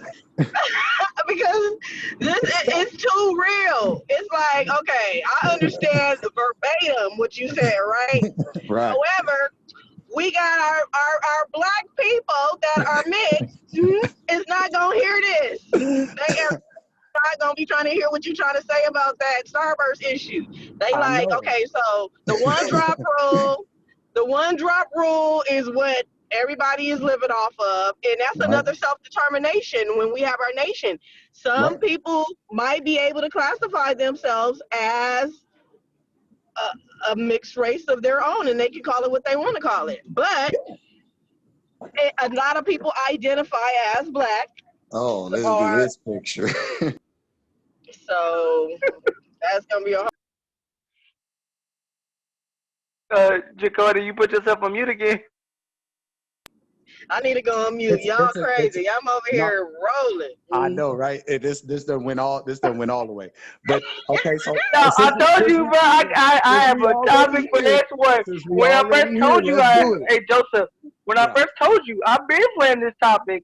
I had people send me pictures. And that last one, I had to post that because somebody had sent me that. They said, "Hey, yo, Will, what you think about this?" I was like, "Think about what? You sent me the picture." I said, "He was like, I just seen that shit on Twitter. A white woman holding her her mixed race boyfriend by the neck in the middle of a cotton field, and he's holding cotton all happy, like." Yeah, and I think when we it's again, it's a tough deal, but the road with truth is always tough. It's always tough. But they cannot deny what I'm saying, because historically, again, this is the part that's really going to mess them up, is the fact that maybe they mama and daddy did it out of love, but historically, that was rape. That was rape. The mulatto baby came out of rape, not love. Not love. It was out of the white man's lust for a white woman, for a black woman. Yeah. So if slave master, slave woman, black woman though, treasured black woman, taken full advantage of, rape, the whole nine. That's how that's the history of the mulatto. Now, black people, mulatto black people will say that because, you just a mulatto. Like, I don't have no problem with you being mixed. I don't have no problem with you using the word mulatto. I do have a problem, though, when it comes to our social issues, when it comes to what we're overall doing this for, and finding our leaders and finding, quality people to put in positions to move our nation forward. The fact is that these mulatto people always hit that wall of, well, should I be loyal to my mama side or my daddy side? And I think that they themselves don't understand how that hurts the Black individual who has two Black parents. They don't realize it. They think it's all the same. Well, you don't understand if you're put out there to do that. Because again, if we actually take a look at the people we got in an uproar about in terms of Black people who died, take a look at them. Any one of them mulatto? I'll wait, because they weren't. George Floyd is not mulatto. Breonna Taylor was not mulatto. Like, you can keep going. Alton Sterling, not mulatto. Sean Bell, not a mulatto. I could go on and on and on. These recent, go all the way back to Rodney King when they put sticks to his ass. That's not a mulatto. That was not a mulatto. That was a Black individual with two Black parents. So when we are talking about actually fixing the Black issue, you damn right it's important we identify who's Black, because we got too many leaders in our community who are not Black. And anybody who thinks that we got it right needs to go relook at Rachel Dolezal. Now, me, I'm smart enough to not deal with NAACP on any type of level, but we got a large population in our community who still looks at the NAACP as a Black organization, even though we know it's not a Black organization, but it's looked at that way. And because it's looked at that way, for a whole white woman, this is even worse than the mulatto situation. This was a whole white woman who panned herself off, I think, for a couple years, mind you. Oh, you talking about NAACP? Yeah, as a Black woman, and people accepted that shit. Same Black people that will have an issue with the mulatto thing are the same people who accepted a whole white woman as a Black woman working in a so-called Black organization. And people will have the nerve to tell me that we got it figured out on who's Black. No, we don't. No, we don't. Yeah. And it's because truth like and then called himself bad at the fact that she did it. She did it because she was allowed to do it. We allow others. All you can say is I'm light skinned, and we'll take them. Right. Every other race, just put it into perspective of with MLK. MLK, America hated him. White people hated him till up until he died. Then he became MLK fought for all of us, but you try to claim the Waco, Texas movement, and you try to claim what they did in Waco, Texas. White people will tell you, go to hell, that's our leadership. Or you try to claim Che Guevara from the Mexicans. They'll look at you and say, that's our leader. But you guys have the audacity to share we have to have the audacity to share our leaders with you, yet you don't want to share your leaders with us. Like, that makes entirely no sense. Yeah, and it will never make sense when it comes to us, because it ain't supposed to make sense. It's supposed to keep us, in disarray and things like that. But they're even deciding to go as far as to take Malcolm X from us. And now they're saying Malcolm was a civil rights activist, and that he stood for the liberation of all. No, Malcolm X stood for separation between whites and blacks. He did not want integration. He hated the ideal of integration. When MLK was saying he wanted to integrate, Malcolm X was saying, I want to keep segregation. He said that he would rather see us separated from whites than to get along with whites. He would rather see us working and building on our own than working and building with them. A race of people that would never accept us for 400 years. Yeah. It's still counting. Yeah. It's now been 450 years, and we're still being considered third, fourth, maybe even fifth class citizens. We have never been considered a first class citizen.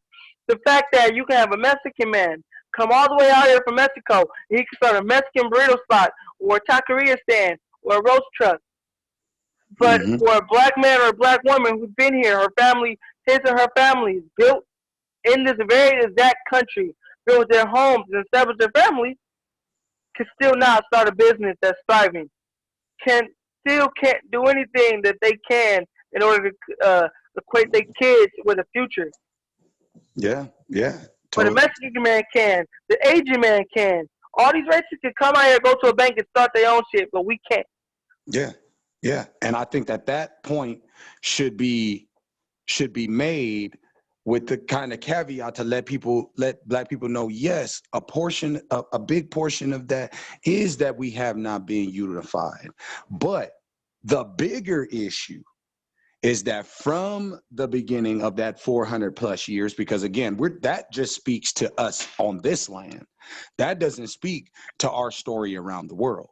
Is the fact that this has been going on and there has been an attack on black people. Now, black people in the definition I gave earlier, I mean, around the world. This is not just an American thing. This is something that has been happening in history steadily, but around the world. We just are dealing with it in the context of America. And that should always be remembered, is that our issues and these topics that we're addressing and things like that are not just relative to black people in America. This is relative to black people around the world. When you up on game, the whole world gonna owe you. The whole world will owe you when you fully understand it. But it takes you dealing with truth. You have to be ready for truth. And even if you're not ready for truth, it's coming anyway, because you cannot avoid it. You cannot avoid it. So I'm prepared to definitely ruffle some feathers, especially in terms of that black conversation. But y'all have not even gotten a hold of my boy JT yet. He'll really mess you up with this. But just to kind of, I want to just give some final words, probably just on the toxicity thing. You know, again, for me, it's just always about checking your levels, man. Make sure to just check your mental levels, check your regular health, use those affirmations daily. Understand that it's about how you are treating people. It is about your character. You have to be a person of class. You have to be a person of good character, and there is nothing wrong with that. They sell us all these other things of being gangsters, being mental cases, and all of this stuff, and that's with respect to everybody. But at the end of the day, what our history has shown us, before we encountered any type of enemies, we were very moral people of high class, who believed in families, believed in taking care of each other, believed in protecting each other. And that is ultimately what we have to get back to. I just wanted to say, and this goes back to the picture. That's why I posted it back up, because, like I said, this has a lot to do with toxic black male masculinity. He was clearly, in his mind, he was trying to prove that he was a man for his woman. But I don't blame her. Why? Because she's white. White people do this all the time. They do this cultural appropriation bullshit, where they feel like this is normal and this should still be okay. But yet, if it would have been the opposite way around, and they took pictures making fun of the Jewish people and making fun of what they went through, if they would have put themselves in the hot chamber box, then it would have been, oh my God, that's so rude, that's disrespectful. But it's okay to be on a cotton field somewhere in deep Louisiana, on probably the last cotton field that exists. This is okay, and is appreciated by them. He's literally feeling like this is appreciated. But yeah. So I don't blame her. I blame him. But to get onto the second picture before we close out, before I went back, is this shit. Yep. This is the shit that our young black boys are watching, and you're seeing more in 2020 of black men kissing and holding their hands in public. They're probably fathers. They look like they should be construction workers or something manly. You wouldn't even expect. If I walked up to these motherfuckers, I'm not gonna assume these motherfuckers gonna talk about a list. I'm assuming these are two big masculine ass bouncers who work for a strip club. That's what they look like. They look like two bouncers, man. But they finna beat you up and take everything you got out of your wallet. And I'm not just saying on a black note. I'm just saying that they look mean. Hey, I don't know. Well, never mind. Listen, how they look right now? No, right now you could tell. But if they was from far away, they weren't doing this, and they were just walking next to each other, you wouldn't expect until you say, "How you doing, brother?" One of them gonna say, "I'm fine." Yeah. Yeah, it look like they like sweet tea.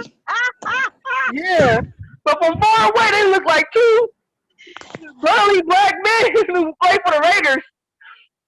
Yeah, well, they don't need to be playing for the Raiders, but they look like they Play for the Niners. sweet tea. But Looks like they play for the Niners. I don't know about the Niners. The Niners is known for a gay team, man. Since forever. No. He got that cross around his neck too. Look at what, Jesus? Anyway. And then, and what killed me is our society has got to the point where they say only God judges, but in the Bible, God says that homosexuality is a sin, and that you are punishable to hell. Yeah. Like, I think, boys, you know, sometimes in my mind, boy, it's gonna be a cold day when they have to answer for that, because they did all this. I'm living my free life. You know, I did what I want. I was happy, just to find out that's not even what it was about. What they told you, how I set the world up for you to live in if I was God. And again, I'm not nowhere near, but I'm saying, why, if God don't make no mistakes, he set the world up for you to get with the opposite to produce life. Anything else after that is you playing God. That's you playing God. You know, because, you know, in terms of all of that, I just keep the children in mind. Just keep the children in mind. I'm an adult. I could think for myself, so I'm not swayed by these images, and I don't watch enough TV, but I hear enough about what goes on TV to know that, yeah, okay, I get it. But it's the children that I'm concerned about, because these alphabet communities need to explain that although you are living this way, it does not explain how any of us on this planet actually got here. It took the opposite. nope. It took the opposite. So this may be your thing now, but it does not in its most natural sense, because they are quickly trying to blur that line with technology and let's freeze the sperm for 30 years or whatever. In its most natural sense, the only way this happens is if the opposites get together. Only if a woman and a man have a union will there be life. So to all the alphabet communities, just explain it to the children. That's all I care about. I don't have to deal with the mentality. I don't have to deal with the lifestyle. I don't have to deal with what you think is right and wrong is in the world. But where we can actually meet in the middle on all of this is with the children. And as long as we keep the truth on the table when dealing with our children, it won't be me that has to do any explaining. It'll be you. And I'll deal with that. You explain how you got here in reference to your lifestyle, and then I'll accept it.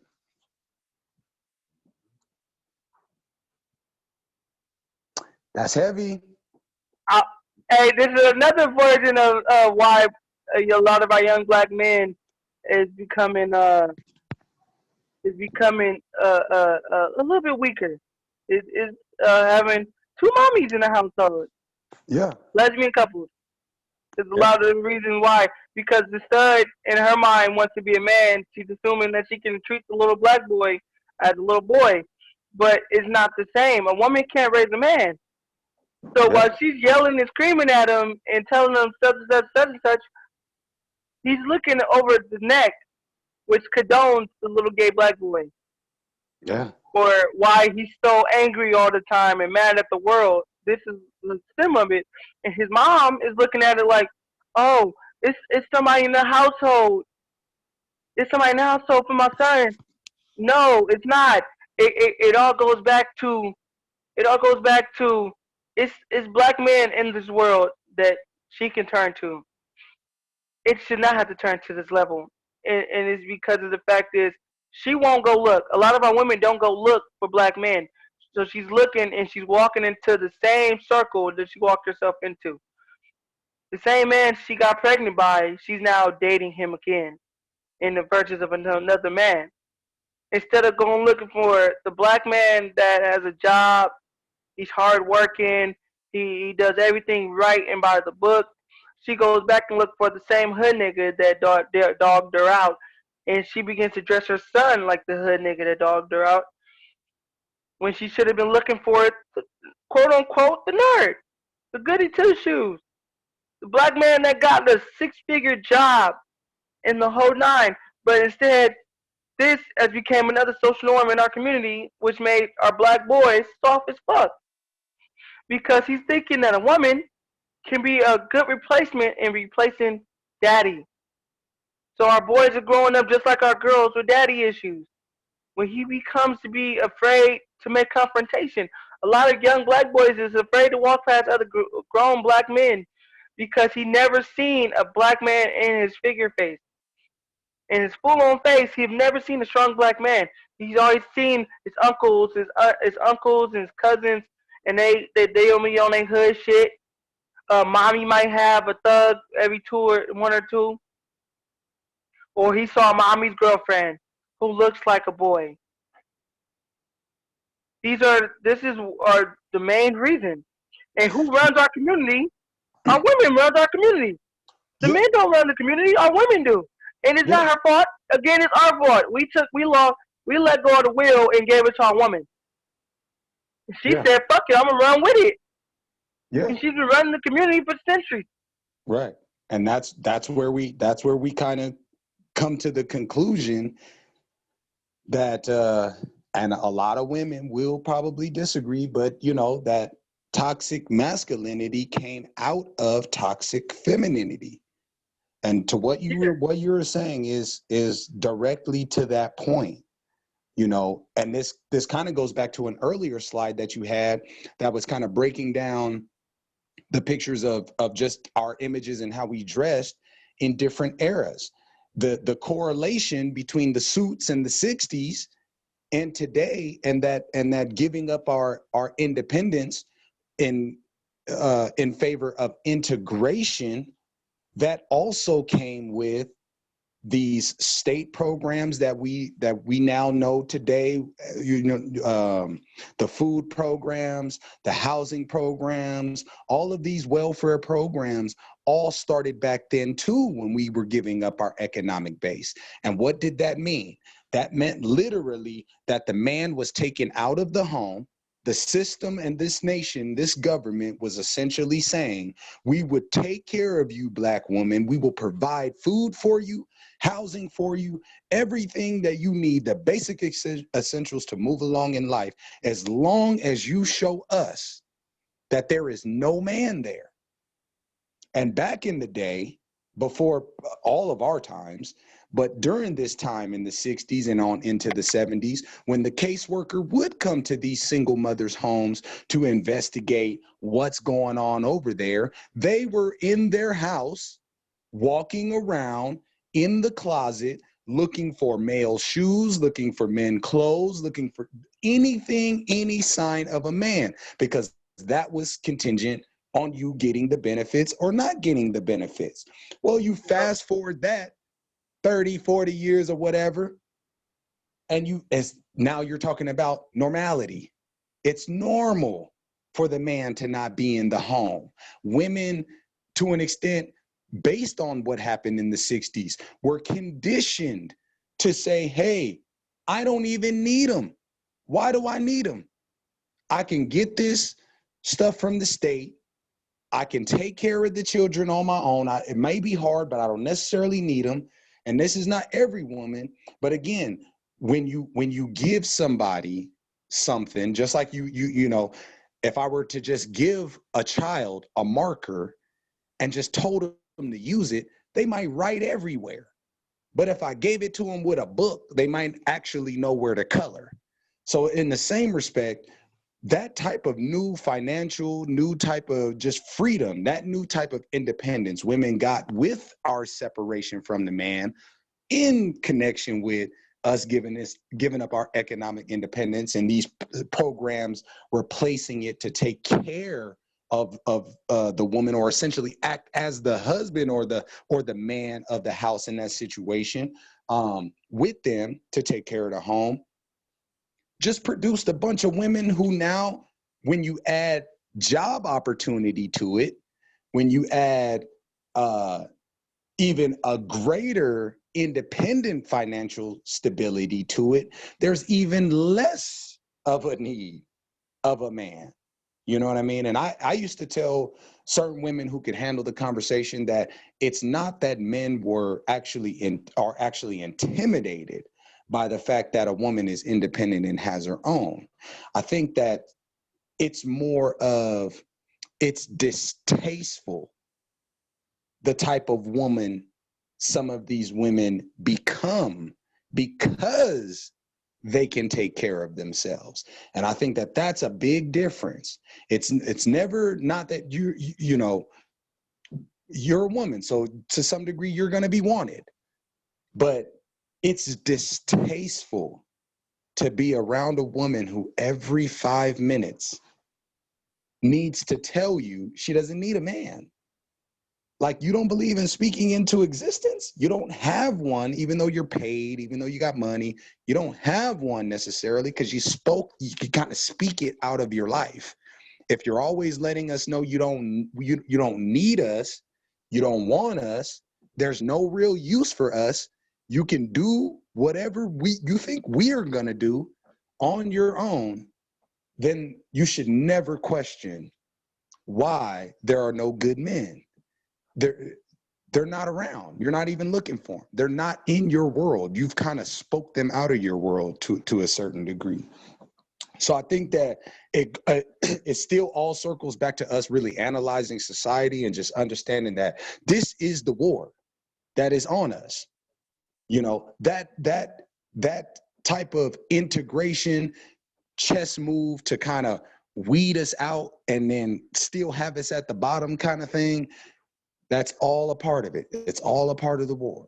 You know, to separate us from our homes and not have that family foundation. The beginning of that was in the 60s during MLK and them. Now it is, the plan has essentially unraveled, and it's normal for the man, especially in the Black community, to not be in the home. And that, when we give it a historical kind of context, should, I believe, help us understand, because we're in a constant state of needing to heal and be educated at the same time. We really just don't have time to just separate one from the other. You have to take this education along with the healing with it. You know, we hope you get healed from the education, but ultimately you gotta heal in order for us to move forward. But you can't heal unless you're educated, unless you know what's going on.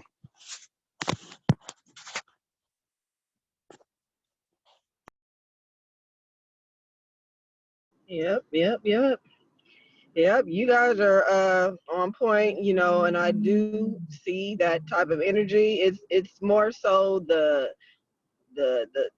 tongue says what's on the heart, you know, and sometimes, you know, there is conditioning where, you know, you've been abused in certain ways that, you know, some women feel, you know, that they just had enough, or they've been through things that they, you know, they just feel like, um, you know, they just rather just wait it on out until, you know, they're sure about, you know, making that big step to really court or be with someone. But yeah, all the way around, you know, we definitely should have couple of more women on here. That way they can really give you guys some insight from a woman's perspective, to actually, either ease, you guys' mind about some of the things that they're partaking in, because there's a lot of questionable behavior with us, and understandably, it's on both sides. So I love the dialogue, especially when we can all be frank and be not offended, or booty hurt, you know what I mean? Like we're basically having a dialogue that is much needed, and I think it brings much healing, because once we can understand each other and know what to look for, telltale signs and things of that nature, we either know how to move with certain individuals, or we know not to move with certain individuals. And everybody has just their own level of getting to their own perfection, and a lot of us are working it out with intention. And then we have some people that are just carefree and they don't have it in mind at all. And if people are, equally yoked, you'll see that. Like I am very pleased about this refreshing congregation here, because I'm meeting new people that have a great mindset and that can actually contribute to my learning and my thoughts, and my whole, trying to help the greater good. So, like I said, big ups, Maru. It's a very enlightening podcast, and a lot of great stuff. You had me over here. Y'all had me dying. Okay, I am over here laughing and enjoying this conversation. Thanks again. No problem. But yeah, I agree. I agree entirely. I posted the wrong picture. My bad. But hey, just talking about that last picture, bro. That goes off of again what we've been talking about this whole time. My picture got torn down. I got booted for a minute off my phone. But yeah.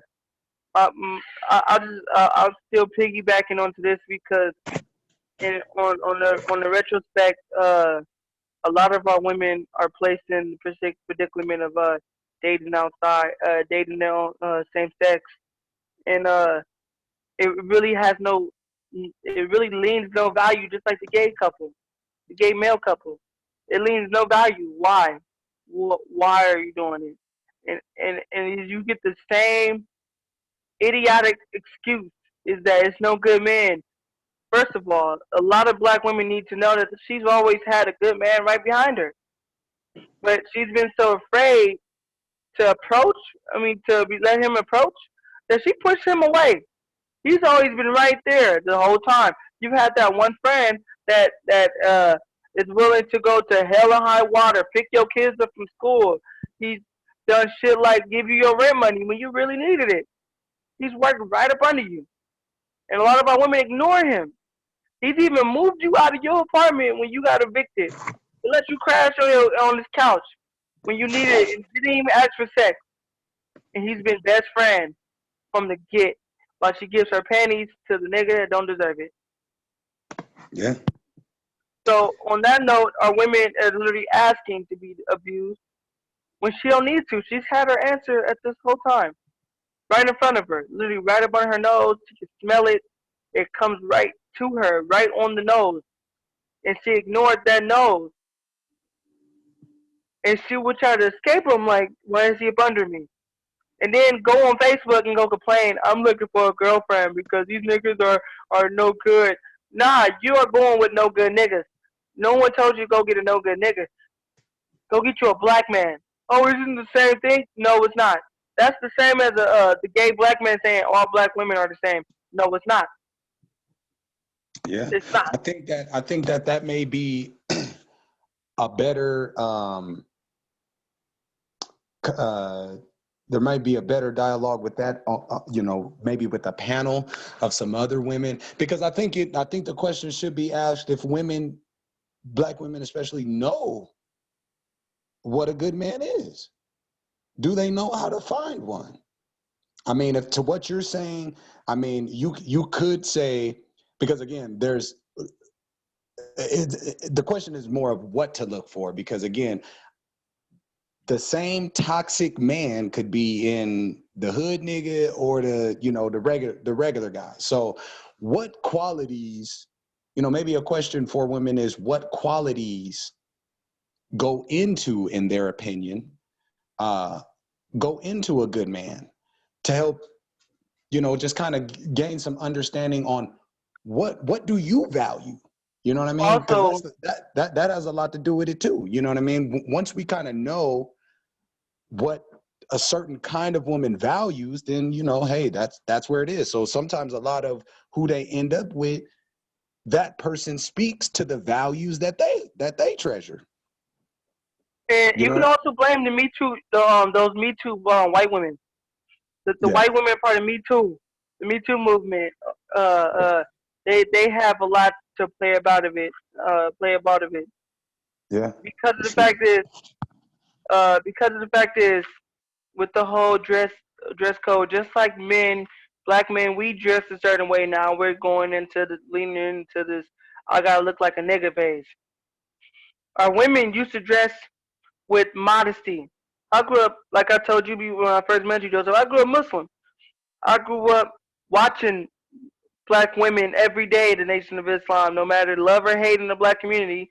You could say that whenever you saw the MGT of any mosque, Vegas, New York, Detroit, you see the MGT modesty covered. Means she covered from head to toe. All you saw was her face. And when she wasn't dressed in her garment, she was wearing a scarf and she was wearing regular clothes. But she wasn't showing her cleavage. She wasn't showing her titties. She wasn't trying to be seen by men. She wasn't even trying to be seen by other women. She walked down the street, modesty covered, to show her purity. So if you're looking for a man, but you're showing your body, you're not going to get a man. You're going to get a nigga. Someone who has no values for you and someone who has no plans for you. He just sees pussy and ass hanging out. That's all he sees. Maybe some titties. He doesn't see modesty. He doesn't see purity. He sees pussy. Yeah. And that again, we kind of circling back to the, you know, And I'm not even trying to use maybe religion. toxic masculinity came out of toxic femininity, because again, it's very confusing to the average man to have a woman say, okay, you should look at me with the same kind of respect you have for the women in your own family, but you're outside in the middle of the day, half naked. Like it's really just not realistic when it boils down to it. It's not logical. It's not sane, in my opinion. You just cannot. If you want to be respected, you have to do things that require people to respect you. If you And want to be viewed as someone of class, of substance, then you have to do these things. You can't just, and that may be a lot of the problem that just speaks with a lot of people in this information social media age. You just want to automatically have the title without ever earning it. And that is not how life works. You have to be, if you want to be treated like a woman who has class and a woman who should be respected, you first have to be a woman of class and someone who is respectable. If you are none of these things, you will get none of these things. That's simple mathematics, you know, and that applies across the board to everybody. We don't even have to do this thing with just, you know, women, you know. Men, you want to be respected, you want to be not treated like the hood nigga, you have to not act like the hood nigga. Because there's a lot of them who they fall by the wayside too. We lose good men to this idea of having to be that way. And I think you were speaking to that a little bit earlier too. You know, a lot of good men change up and they switch up because it's just not cool to be again, a man of class, a man of respect, you know, especially if you don't have the money to go along with it. If you have the money to go along with it, then you can kind of buy your way into that position to an extent. You can kind of change your dress, and that may change your mentality a little bit, and that you see that with people. But I just mean, let's just take the money out. This is all about action. This is all about moral. This is all about your thoughts, your affirmations, what you do on a daily basis, how you maneuver. You know, we lose some good men to an extent by them falling for that, you know, so they get a little bit more aggressive. They become a little bit more, you know, hood, you know, so to speak, you know, in order to just get that attention just from women. That's all it is. We want to make this thing a complicated thing. It's just the attention of women. You know, you may just be lacking in that department. You see this is what they're going for. So you add a little bit of that season into your own recipe, and then you throw it in the oven, and hopefully you come out good. You know what I mean? So it's like, nah, you know, you gotta stick to you. You know, it's okay, because as a matter of fact, we need more men who don't want to be hood dudes, men who don't want to be single parents. You know, we got to have men invested in the whole thing across the board. You got to get back to investing into what you put into this world. So if you out here making those babies, but those relationships with their mothers are gone, you need to rectify them relationships with your children. It's something that we just do not turn a cheek to. Like, ultimately, you got to make right in some of this, because your toxic behavior, both of you, has essentially boiled down to your child.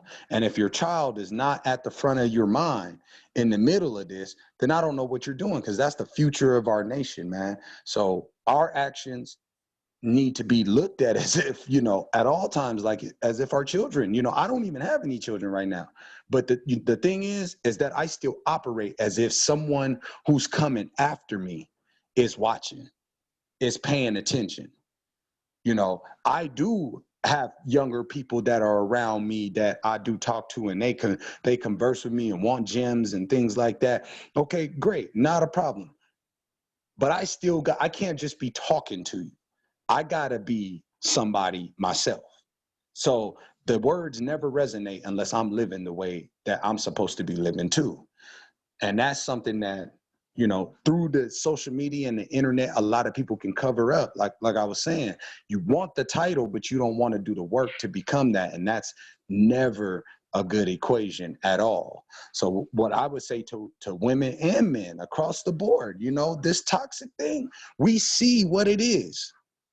A lot of you guys see what it is, but a lot of them have not had the real conversation of understanding that you don't have to do that. You do not have to be that way. You could have been in the street, like I said earlier, but you don't have to be from the street. And that's the thing. You know, you have to understand, you do what you have to do. I'm not judging. I understand the information gets to people at different times, things like that. So yeah, when it reaches you, it reaches you. But the thing about it is that everybody knows right and wrong. We can get into the details of nation building and stuff like that, but common sense, as far as right and wrong, people know this, you know, and after a certain age, you really know it. You are just championing this toxic behavior because it's beneficial to you. It either keeps you in your comfortable box or you get something profitable out of it. So, and that's whether it comes from a person, whether it's money, regardless. So I just think that we always need to, again, just check our levels when it comes to toxicity, and just understand that It's okay for us to have class. It's okay for us to be respectable. We don't have to prove every 5 minutes that I'll shoot you or I'll kill you or whatever to just be a person who is solid. Like, this is the type of rhetoric that always has to come just to prove you're a solid individual. The threat of is always to prove that you're solid, and you don't have to do that. You can be solid. You don't always have to give people the warning that, you know, I wish it would, you know, that doesn't always have to be the case. And in fact, in my mind, it never has to be the case. All you have to do is be a respectable, classy person. And that, again, energy is transferable. That's going to transfer. People will understand. Okay, this is the type of individual who does this, who does that. Like I said, I got friends across the board. Corporate friends, I got hood friends. Yeah, my hood friends, after so many years of this, they look after me. I don't have to, when I was coming up, I didn't have to worry about them type of situations. They knew that I was Trey in Boys in the Hood. Get him out the car. He rides to this point, but I don't want him here. It flipped. It wasn't even me. I was down. But they knew I was something else because of how I was carrying myself. That was my life too. These Like people, get out this car. That's like you. I was Muhammad. I didn't have to worry about going and hit nobody. Everybody knew that's Muhammad. Get him out the car. He Right, don't need to be here. right. He's where Certain we, you instances, know, we keep our and then secrets with him. and then for myself personally, I had my Sharif moments from Minister Society. Yeah, I had those Sharif moments where yeah, for certain instances I was there, and then yeah, for the instances where I was Trey, I didn't have to be there. They handle that shit. So yeah. when it came to getting exacting revenge, I can't think I never had a friend right now who could say I was right there on some of the most pivotal moments. It wasn't out of them not seeing me as a kid or mindset wise like a kid. It was the fact is they seen that respect that they wasn't going to bring that around me. Exactly. My if my mom and dad was on here, I had friends who sold drugs, but when they came to my front porch, they kept it away. So my house growing up was like a safe spot. Right. Whenever they showed up, if they knew they had heat, they didn't show up. They made sure of it. They made sure that Exactly. the heat wasn't coming through. Exactly. And certain people don't come to that neighborhood because they hot themselves, things like this. Like, it works itself out. That all speaks to, again, energy being transferable. So I Yeah. want people to understand that we just gave 2 examples of how, you know, you acting on the right side of this stuff will affect the people who are on the wrong side of stuff. And even if for that moment they will change. Now, if you times the 2 examples we gave by an entire community, guess what happens to that community? You would times that community by a nation, guess what happens to that nation? Because again, energy is transferable. So we still in these spaces where there are quote unquote like hard people, gangster people, G'd up people. We still in these spaces. If I didn't have, if some of that, or me being solid, let's just use our language, you know, in terms of that, you know, if I wasn't solid, I wouldn't even be over there. They would spot that. So I don't have to do none of the dirt or half of the dirt or a quarter of the dirt that they need, that they did in order to get that respect, because I came through the door as a respectable person. They knew you had to do it because energy was transferable. They knew that this is my guy. He goes to this point, and that love changes. We inadvertently start taking care of ourselves. So I didn't ask for that position to get out of the car. They gave it to me because of how I was carrying myself. But what is that? That's protection. That's us protecting each other. Now, if I could get that back by getting them to not even go and preserve their life and understand that that beef is not as important as our beef as a people, then we moving even closer to what I'm talking about. But all of this that we can't just be solid people and good people at the same time and not essentially be fucked with is BS. It's a myth. Our unity is there. Our unity is there. We have 100% unity, yet we don't know how to use it. We have never had put in a predicament where we have to use it because we have waited for white people to tell us when to use it. So we can unify when a cop kills one of our own, but be perfectly normal when we kill one of our own. Right. So now the media don't even report black on black murder. And when they do, they say black on black killing, black on black. They give it the most hated term in the world. They'll find some way to make it way worse than what it is. Instead of saying it's crime, they'll say it's murder or black on black violence. No other race do they call it black on black violence, but when they could, no other race calls their race white on white murder, white brown on brown murder. But when they're dealing with us, it's black on black violence. Yeah. It's those kinds of points that need to be pointed out to the average black person. Because in my opinion, when they're watching these stories, they're not equating that. You know, they're snatching the black on black thing, but they're not really understanding that it's worded that way because, again, this is all a war. It's been going on for centuries.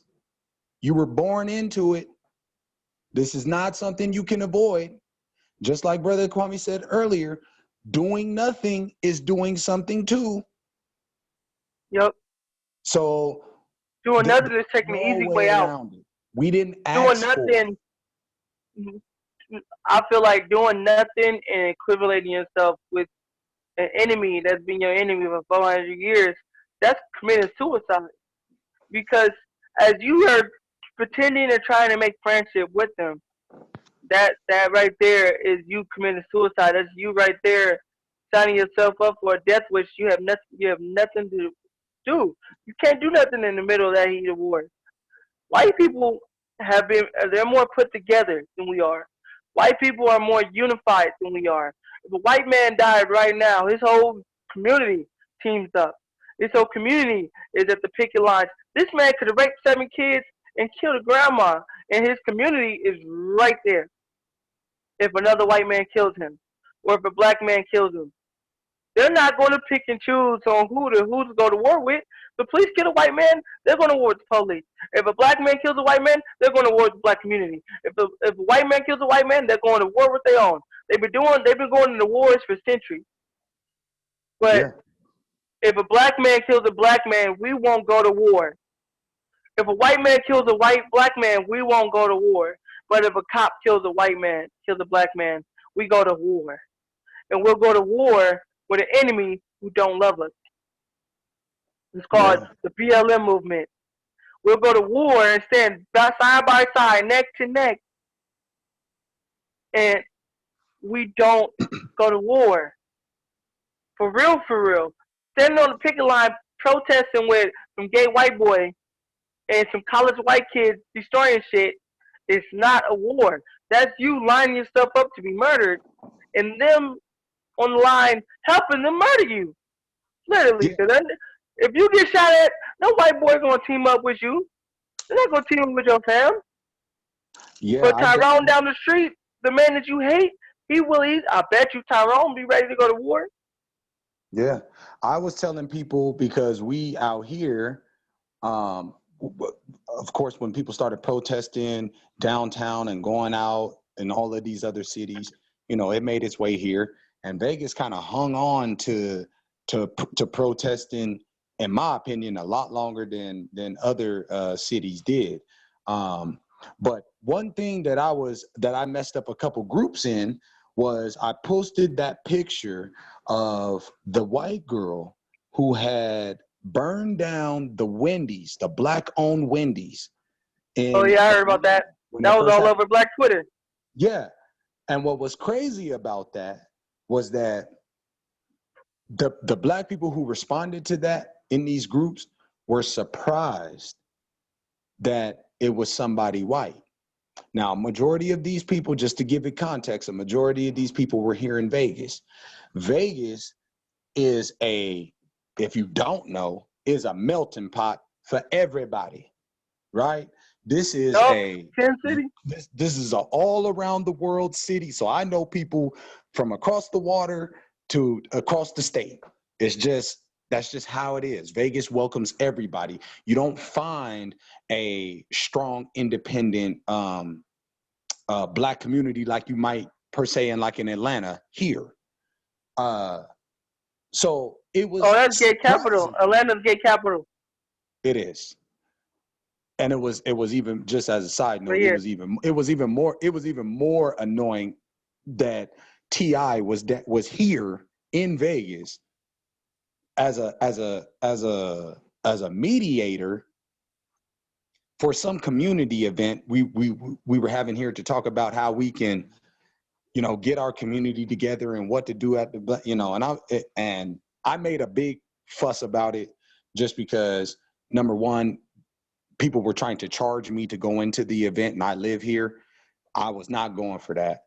And then number two, I saw no reason, nothing against T.I. personally as a man, but I never saw any reason for some rich individual all the way from Atlanta to come tell us about this community. Vegas's community is built way different than Atlanta. So in my opinion, what would apply in Atlanta will not apply in Vegas because Vegas is different. Vegas is one of the most unique places, especially other 50 states. But yeah, in terms of our rules, everything. I mean, we come from a literal outlaw-like thing. I be telling people this stuff now is watered down. There used to be no rules. There was no rules for a long time. But a lot of people in that group who were locals here who had been doing a lot of protesting were very surprised at the fact that it was a white girl who burned down a Black-owned Wendy's in Atlanta when the protesting started first jumping off.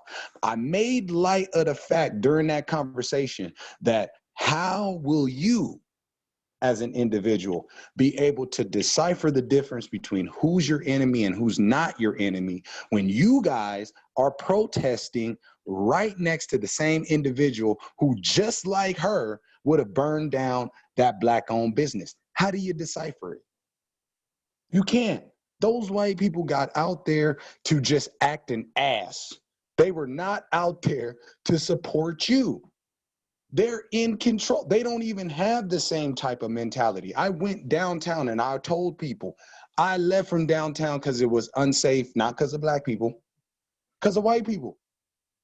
It was the white people who were over there kicking the squad cars, throwing bricks through buildings. Black people were not doing that. I'm speaking specifically about Vegas and what I saw with my own eyes. The same thing go for Oakland. You're not lying. Same thing go for Oakland.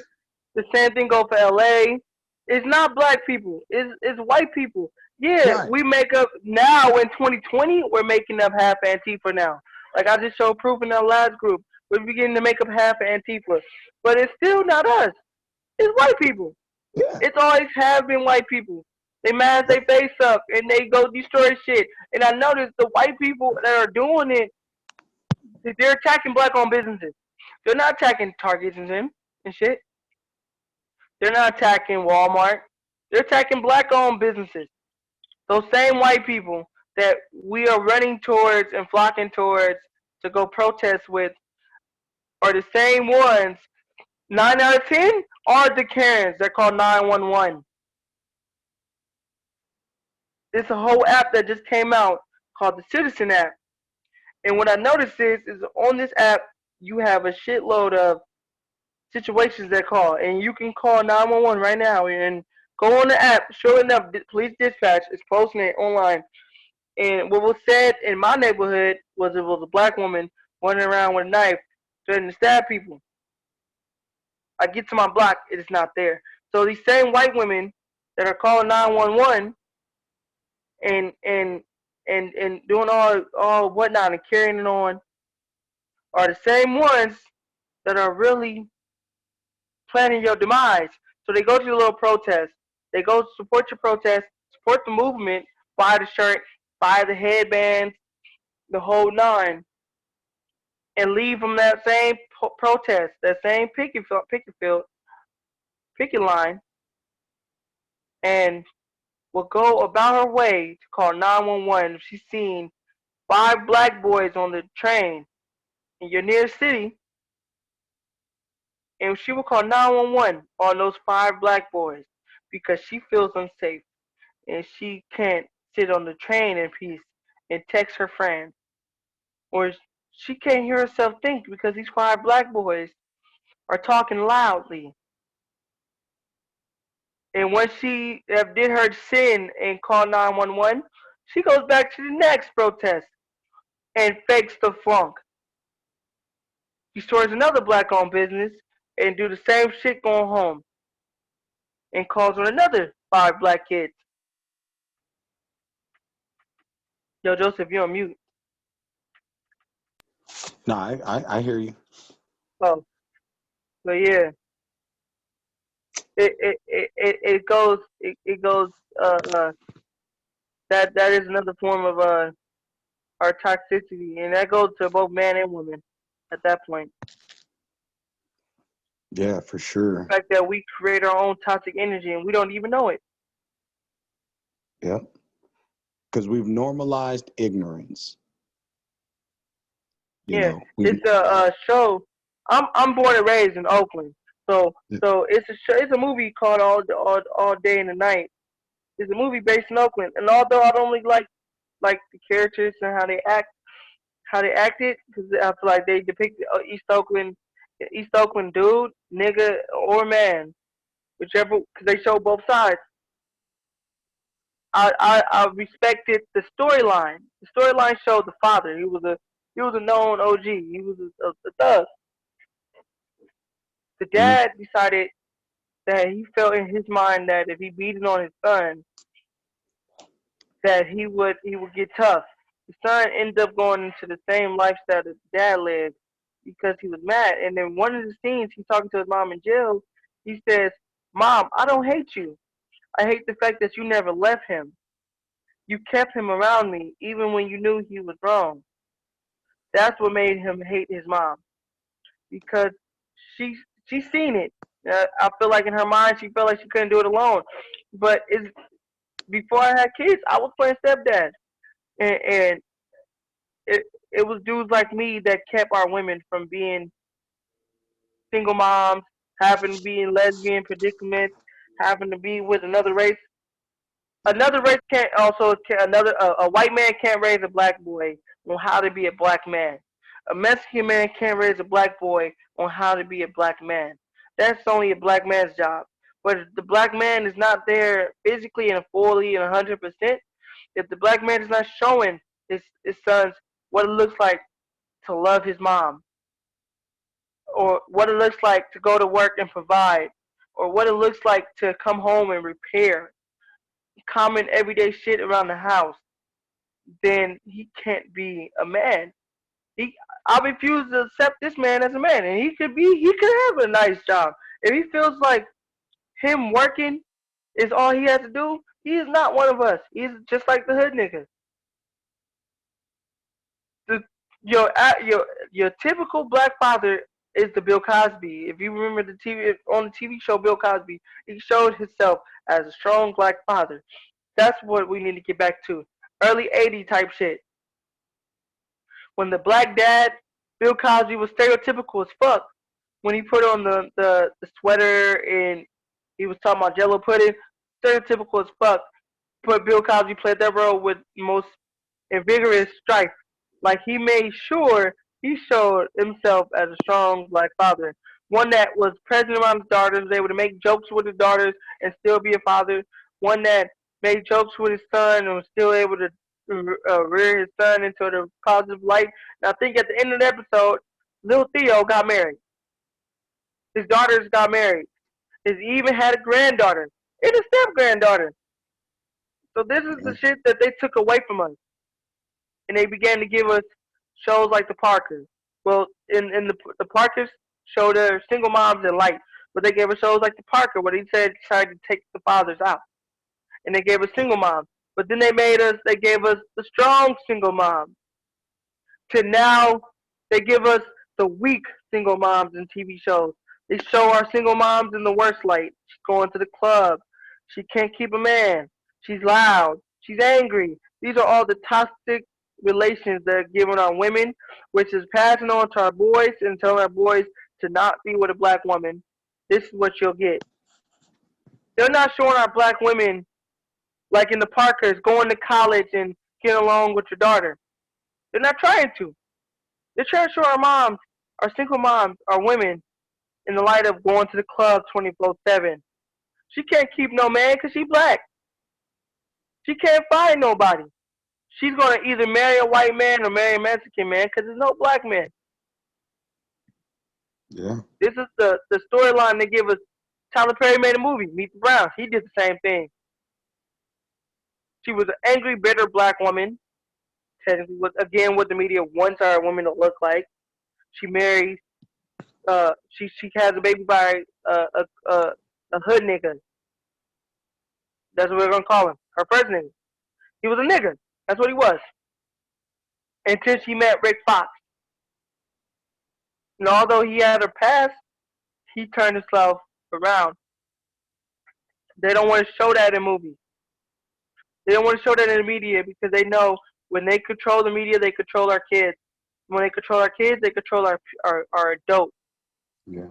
And they definitely don't want to show that imagery-wise from, like, again, a man that has, I know mulattoes go hate it, but 2 black parents, man. It's one thing to go from, because even in these, I haven't seen that Tyler Perry movie, but it sounds vaguely familiar. Meet the Browns. But he made a TV show off of it later. Who was the Angela hoodlum and Bassett. who was the savior? The villain, he was an older black man. I forgot his name. Was he dark skinned? But the savior, he was dark skinned. The savior was light skinned Rick Fox.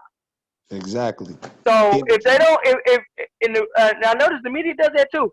If they're gonna make a villain, they're always gonna make dark the villain. Yeah. The darker skin is always gonna be the villain, whether it's man or woman. Tyler Perry too got to be held responsible because another movie I know had that in there was damn, I don't know the name of it, but the dude was rich and he was a dark skinned brother. He left the wife for a white girl, whatever. She recovered. Oh, Diary of a Mad Black Woman. Oh, so in that movie, Tyler Perry was talking, because in reality, you do have a lot of successful black men who does that. I ain't even gonna lie. They feel like if they're gonna get rich, they don't need a black woman.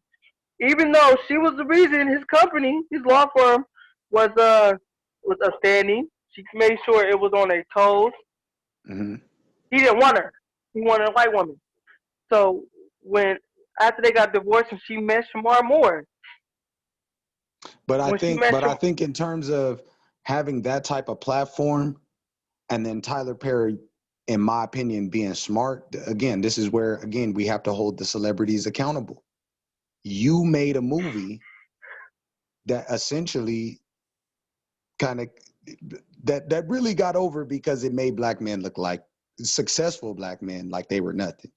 The girl didn't recover until she got with a whole different kind of black man who is not the same black man she was with in terms of visually.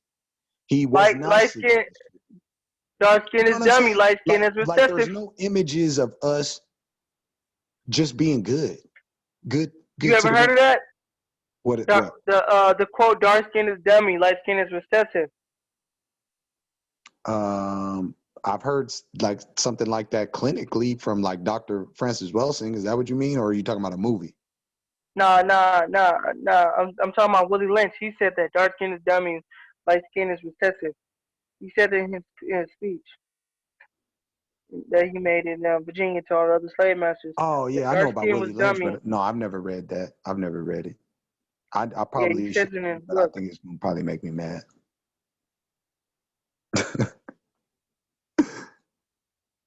No, the first time I heard it in terms of he didn't word it like that. I've changed it around, but he says something vaguely similar. But right. That's how they think. If they don't pair her women with a white boy, they pair her up with a light skin. Right. because it's And closer people to and white. our people need to understand that Tyler Perry is filtering these movies through Hollywood. Hollywood is not controlled by Black people. Hollywood is in the same business that the government is in, that the police are in, and all of these people have been conditioned. Black people have to understand that just like they've been conditioned to think the way they think about themselves, and we've gone through this, deal here of talking about toxicity and essentially behaviors. We have to understand that in the same way we've been socially conditioned to act this way, everyone else that you come in contact with has been socially conditioned to treat Black people this way. We have to Yeah, understand that. We have to understand that Black people have to understand that when you're out there not getting the support that you're supposed to get, when you're out there not getting the opportunities you are supposed to get, this is a society thing. Society has conditioned even the most average person who you think gets along with you to not take your issues in particular as serious as they would someone else's. And that should be understood. That same kind of conditioning that went into our slave mentality went into the mentalities of the other people who work against us. That's why they work against us. And they don't feel no kind of way about it because that's been the social norm. The social norm is for us to be at the bottom, for our issues to not be as important and things like that. And to you can pretend that it's important all you want to. But at the end of the day, if the issue is not resolved, then it wasn't adequately addressed or taken seriously. And by and large, this is what I tell Black people about your friendships when it comes to these white people, these so-called friends, is that the situation never changed. George Floyd, the entire planet went up behind George Floyd. Okay. Now we can get into George Floyd's character because that should be questioned too. But however, just blanket Black man, it didn't stop. All that protesting still led to what we just had recently with King Von, Mo 3, I'm just speaking on the hip hop community. Benny the Butcher just got shot. Boozy supposedly had got shot. Von and Mo are both gone now. It is still a war. It is still going on. Black men are still being killed and broadcasted on television for other Black people, men, women, and children to see. So I think that, Black people have to really just get it together and understand that when we are being fake smart with each other and talking in certain circles, and using and supposedly having some type of understanding of what the slave mentality is and social conditioning is, we have to understand that that type of slave mentality and social conditioning did not just happen to just us. It happened to every other people you encounter in reference to you. And that should help you understand why you should have a different kind of understanding when it comes to us in particular and the relationships you have with us in the community as opposed to the relationships you have outside the community. You can have those relationships. Some of you guys need them. I don't care. You know what I mean? Ultimately, the chance that you're taking when you go over there. But you have to understand that you're crossing enemy lines when you go over there. And you cannot expect Black people to just want to jump up and come save you when you should have built that here. Character, morals, you have to understand what's going on here. And when we talk about 2020 and this information age and things like that, I know the gap is kind of wide, but ultimately you have access to the same information and the same gems we drop in on these platforms that people dropping this music, things like that. All of this stuff is accessible to you. You just have to want to go find it, but never make the mistake that because of slavery and these types of social conditioning that we were the only people that went through some type of mental social conditioning. We were not the only ones. The rest of everybody else that we deal with in society in reference to us went through that as well. And that is why your issues are not as respected as they should be, because George Floyd dying should not have set the planet off the way it did. Now, I'm kind of thankful it did, but at the same token, why didn't the open casket of Emmett Till do that? Why didn't the video of Malcolm getting rolled out of that auditorium after getting shot all in the chest, why didn't that resonate? Why didn't the Rodney King video, why did that not resonate? These things, Black people have to understand that these things don't resonate with people and stay on their heart because they also have been socially conditioned to not care about you like that. I have to say like that because, again, this is for some of those Black people who actually really think that I'm less of a friend and care less about their well-being than these white people they're around every day. Black people must understand that the line that people like me draw in saying that this is us, fuck them, literally, this type of stuff is my love for y'all. This type of rhetoric, these chances, these young brothers and sisters on these platforms and that we take every day to put these messages out here, that's real love. That's real reverence for who we are. We really love who we are. We want to see the best for ourselves, our people, our nation, our race, the whole show, the whole thing. But we cannot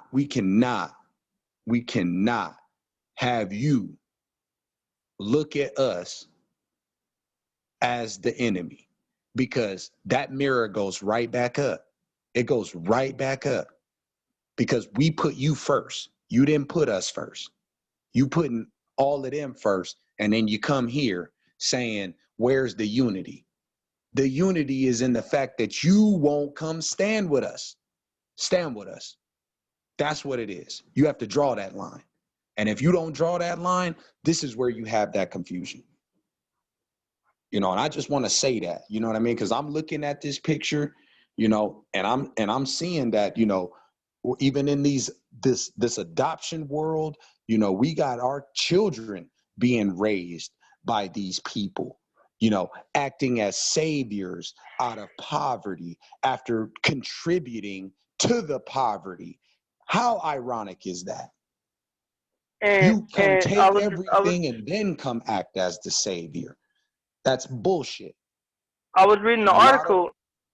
The article states it's talking about he's raising his son in a colorblind world.